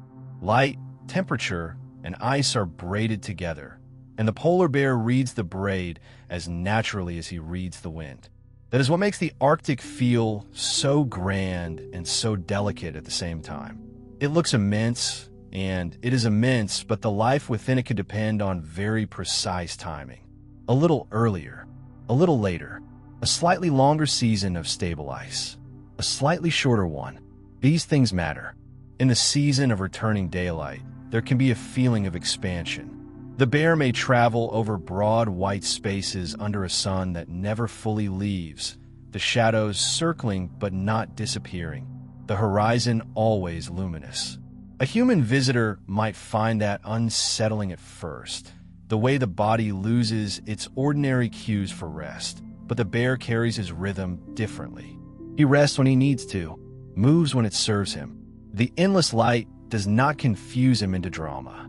It simply changes the colors of the world around the same ancient routines. And those colors really do change. Under winter moonlight, the bear seemed silver and cream and blue. Under the high season of Arctic day, the coat can blaze pale against open water or turn softly golden in low sun that lingers for hours near the horizon. The ice itself becomes more varied in tone. Melt ponds may form in places, turning sections of the flow into mirrors of blue. Leads widen. Snow textures shift. The whole frozen sea starts to look less like a single surface and more like a moving mosaic. That shifting mosaic is where the next layer of wonder enters, because the sea ice is not static even in good years. It grows and breaks, drifts and compresses, opens and closes. The polar bear's ancient routines have always depended on adapting to that movement. He belongs to a world in motion, not a frozen picture postcard. That is why his patience, his swimming ability, his careful energy use, his broad paws, and his deep reading of the environment all matter so much. He is built for a place that changes. But there is a difference between change within the old rhythm and change that begins to alter the rhythm itself. This is where the mood of the Arctic turns quieter, more fragile, and perhaps more mysterious than ever. Over time, warming temperatures have affected the sea ice in many parts of the polar bear's range. Ice forms later in some places, breaks up earlier in others, grows thinner, or becomes less reliable as a platform for hunting and travel. And because the polar bear depends so heavily on sea ice as a place to find seals, rest, move, and in some cases reach denning areas, changes to the ice are not just scenic changes. They reshape the very calendar of his life. The important thing is not to make this feel like an abrupt catastrophe scene with sirens. The Arctic itself does not announce change that way. It shows it in timing. In the dates the ice comes and goes. In the distance between one usable flow and the next. In the length of the hunting season. In how far a bear may have to swim. How long a mother may have to wait. How carefully energy must be stretched through the leaner parts of the year. The grand old rhythm is still there, but in some places it is being nudged, thinned, and pulled out of tune. That makes the polar bear's calm seem even more profound. He still reads the wind, still follows the seals, still crosses ice when it holds and swims when it does not, still carries the ancient design of fur, blubber, patience, and strength. But the stage beneath him is shifting more quickly in some regions than the ancient pattern expected. The frozen roads are less dependable. The boundaries between seasons are less familiar. A bear can adapt to change. He has always adapted to change. Yet there is a solemn beauty in realizing how much his greatness has always relied on a world that offers enough ice for that adaptation to work. You picture him beneath the endless summer light now, walking across a flow broken by pools of meltwater, the sky wide and almost too bright to look at, the sea dark beyond the edge. He is still magnificent, still composed, still carrying all the quiet power you have followed from the first moonlit steps. But the ice under him feels thinner in the imagination, less certain, more temporary. And that feeling adds another layer to his presence. Not weakness, not pity, just preciousness. The ancient made vulnerable by the shifting modern world. In a way, the entire Arctic teaches that lesson through light itself. Nothing here is fixed forever. Darkness yields today. Day circles toward darkness again. Ice forms and retreats. Snow deepens and softens. The bear moves within those cycles like a creature who understands that life is rhythm, not permanence. Perhaps that is why he remains so soothing to think about, even when the subject grows more delicate. He embodies adaptation without noise, endurance without self-congratulation, presence in a world that is always changing. And perhaps that is also why the idea of a changing climate feels so poignant here. Because when you have come to know the Arctic through the bear's nose, paws, stillness, swimming, denning, play, and neighborhood of other lives, the ice no longer feels like background. It feels like part of the bear's body at a distance, a necessary extension of his way of living. To lose reliability in that surface is not to lose a convenience. It is to alter the grammar of the entire world he speaks. Still, the image that remains in the mind is not only one of loss. It is also one of immense resilience. The bear under the low sun, moving through light that barely leaves the horizon. The mother choosing shelter in snow. The cub stepping into first brightness. The hunter waiting at a breathing hole through deep blue dark. The swimmer crossing black water to reach the next span of ice. These are not fragile images in themselves. They are among the strongest in the natural world. They remind you that magnificence does not come from being untouched by change. It comes from meeting change with all the grace and intelligence your body can hold. So the Arctic year turns. Darkness gathers, then thins. Light widens, then lingers. Ice grows, drifts, fractures, reforms. The polar bear continues through it, pale against shadow, pale against sun, an ancient life moving through an ancient rhythm that is still beautiful, still mysterious, still immense, even as parts of it shift under a warming sky. And the more you stay with that image, the more the bear seems to stand for something larger than survival alone. He becomes the calm center of a world built on cycles, a creature whose every step reminds you that light changes, seasons turn, ice moves, and the deepest strength is often found in those who know how to keep walking across the changing surface without ever forgetting where they belong. By the time you have followed him this far, across moonlit ice and through black water, through the hidden warmth of the snow den and the first clumsy steps of cubs, through scent and stillness and the slow turning of Arctic light, the polar bear no longer feels like just an animal standing in a cold place. He begins to feel like a way of moving through a difficult world with more calm than most of us would ever think possible. That may be the most relaxing fact of all. Not the size, though the size is extraordinary. Not the fur, though the coat is a masterpiece of quiet design. Not even the paws, the nose, the patience at the breathing hole, or the long, patient swim through freezing water, though each of those carries its own kind of wonder. The deepest comfort in the polar bear comes from the mood of the whole life. Strength without hurry, power without noise, solitude without emptiness, endurance without bitterness. You can spend a long time with that image and still keep finding new peace in it. He lives in one of the harshest environments on Earth, and yet he rarely looks frantic. That is almost hard to understand at first. People are used to imagining survival as chaos, a constant blur of desperation and motion. But the polar bear keeps showing another possibility. He survives by matching himself to the world so completely that his life often looks less like struggle and more like belonging. He belongs to the ice because his paws trust it. He belongs to the dark because his nose can read what darkness hides. He belongs to the cold because his body holds warmth close and carries it carefully. He belongs to the great swinging Arctic year because he moves with it instead of demanding that it become easier. There is grandeur in that kind of belonging. He does not conquer the Arctic in the way people talk about conquering things. He does not plant a flag in the sea ice and declare victory over weather and distance and seals and darkness and time. He simply lives there with astonishing competence. And somehow that is far more impressive. The bear makes the far north feel less like a hostile emptiness and more like a place with its own quiet rules that he knows by heart. Watching him cross the ice, you begin to trust the Arctic a little more, not because it has become safe, but because there is at least one creature for whom it is home. That home is built from patience.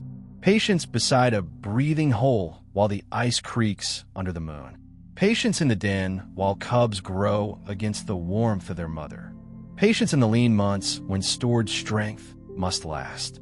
Patience in the changing seasons when light stretches and bends and the sea decides what shape it will take next. Again and again, the polar bear reminds you that not all power arrives quickly.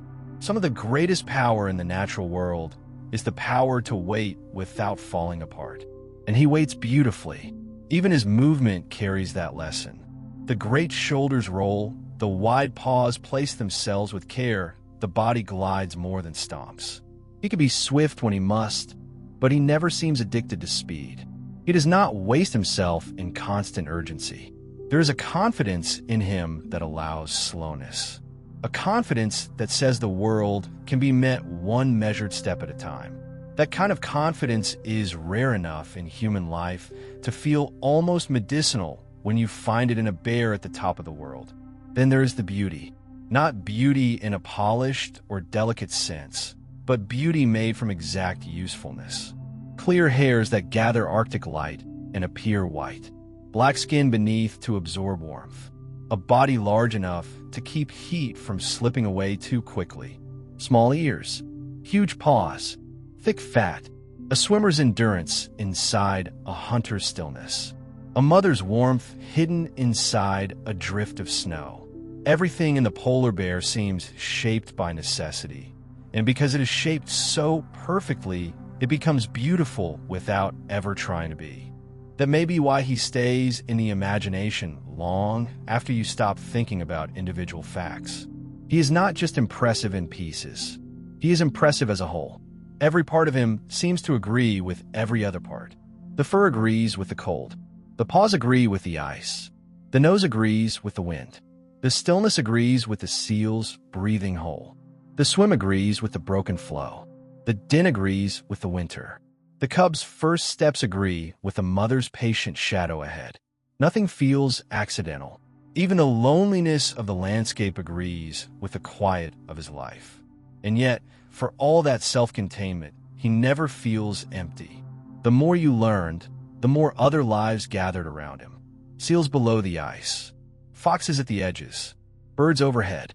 Whales in the dark water beneath the floes. Tiny unseen life in the sea, making everything else possible. Other bears speaking through scent, posture, distance, and old tracks in the snow. The polar bear is solitary, yes, but never disconnected. He is part of a vast neighborhood written in ice and air. That too is comforting. Even in a world that looks sparse, connection runs everywhere. Perhaps that is what he leaves you with in the end. A different understanding of quiet. Quiet is not absence. Quiet is detail you have finally slowed down enough to notice. The hiss of snow moving across the surface. The faint shadow inside a paw print. The almost invisible rise of a mother's flank in the den. The soft shove of cubs playing in powder. The small turn of a head into the wind. The dark shine of a nose that has just caught a clue from miles away. The black lead opening between flows. The calm decision to cross anyway. The polar bear turns all of that into one long lesson in attention. He also leaves you with a kind of dignity that feels older than fear. He is vulnerable to change, yes. The Arctic itself is changing, and that gives his image a tenderness it did not need before. The ice he depends on is not a permanent stage. It shifts, thins, breaks earlier, forms later. The great old rhythm still turns, but not always in the way it once did. And yet, even in that knowledge, the bear does not lose his grandeur. If anything, he gains more. He becomes not just a symbol of survival, but of the fragile magnificence of a whole world worth caring about. That makes his calm even more moving. A great white bear under low sun, walking across sea ice that has carried his kind for ages. A mother under snow, keeping life warm through dark weather. Cubs stepping into brightness with absurdly serious little stumbles. A swimmer moving through black cold water with steady strokes. A hunter waiting in silence for the one right moment. These images do not beg for attention. They do not shout. They remain quiet, and because they remain quiet, they stay with you more deeply. If there's a final mystery in him, it may be this. He feels ancient, but never outdated. He feels powerful, but never loud. He feels solitary, but never abandoned. He feels soft at a distance and formidable up close. He looks almost dreamlike against the snow, yet every part of him is solid fact, sensible design, life answering the cold with one brilliant solution after another. The polar bear is not relaxing because he is harmless. He is relaxing because he is complete, and completeness has its own kind of peace. You can return to that first image if you want. The moon on the ice, the silver horizon, the pale shape moving with impossible composure over a frozen sea. Only now, after everything, the scene has deepened. You know the coat is gathering light. You know the black skin is waiting beneath it. You know the paws are reading the surface. You know the nose is reading the air. You know patience is gathered in the shoulders, warmth in the blubber, memory in the route, instinct in the paws. You know that somewhere in another season there may be a den beneath the snow, or cubs learning the first language of drifts and wind, or a fox tracing the edge of a story behind him. The scene is no longer simple, and somehow that makes it even calmer, because understanding often does. The unknown can be beautiful, but the known can be restful. And the more you came to know the polar bear, the less he felt like a distant icon, and the more he felt like a living rhythm. Step, pause, scent, wait, swim, rest, endure, protect, continue. It is almost like breathing when you hear it that way. A life made of repeated acts, so well tuned to the Arctic that they become almost musical. So if you carry anything from him into your own quieter hours, perhaps it is that rhythm. The idea that strength does not always need urgency. That waiting is not failure. That stillness can be intelligent. That warmth can be hidden under what looks cold. That even a vast, difficult landscape can become navigable if you meet it with the right shape of patience. And that beauty, the deepest kind, is often just usefulness perfected until it becomes grace. The Arctic grows softer as you hold that thought. The sky widens then dims. The wind loses its edge and becomes only a low hush over snow. The bear keeps walking, not away from you exactly, but farther into his own white distance, where he has always belonged. The light settles lower. The ice smooths out into long, pale bands, and the ridges become gentler shapes under a washed silver glow. The dark water between flows quiets itself, no longer a barrier, just another slow-moving part of the north. The tracks behind him begin to blur with drifting powder, each print filling softly at the edges, until the path looks less like a trail and more like a memory the Arctic is folding back into itself. His shoulders roll once more, then smaller still with distance. The fur that caught moonlight and sun now gathers only the faintest glow, as if snow and bear and horizon have agreed to share one last color before night closes around them. No urgency remains. No questions you need to answer. No frozen problem waiting for you to solve it. Only the quiet fact of a creature perfectly made for his world, moving through it with calm that asks nothing from you except that you rest for a while in its presence. The wind drifts over the sea ice with that soft, steady sound like faraway breath. Somewhere beneath the surface, life continues in darkness and cold and hidden motion, and above it the great white figure passes on, gentle in the distance, steady as thought, until even he becomes part of the pale horizon. You do not need to follow farther. The snow is smooth. The sky is dim. The cold has become only a clean stillness in the mind. And in that stillness, the polar bear remains, patient, quiet, magnificent, and at peace in the wide white hush.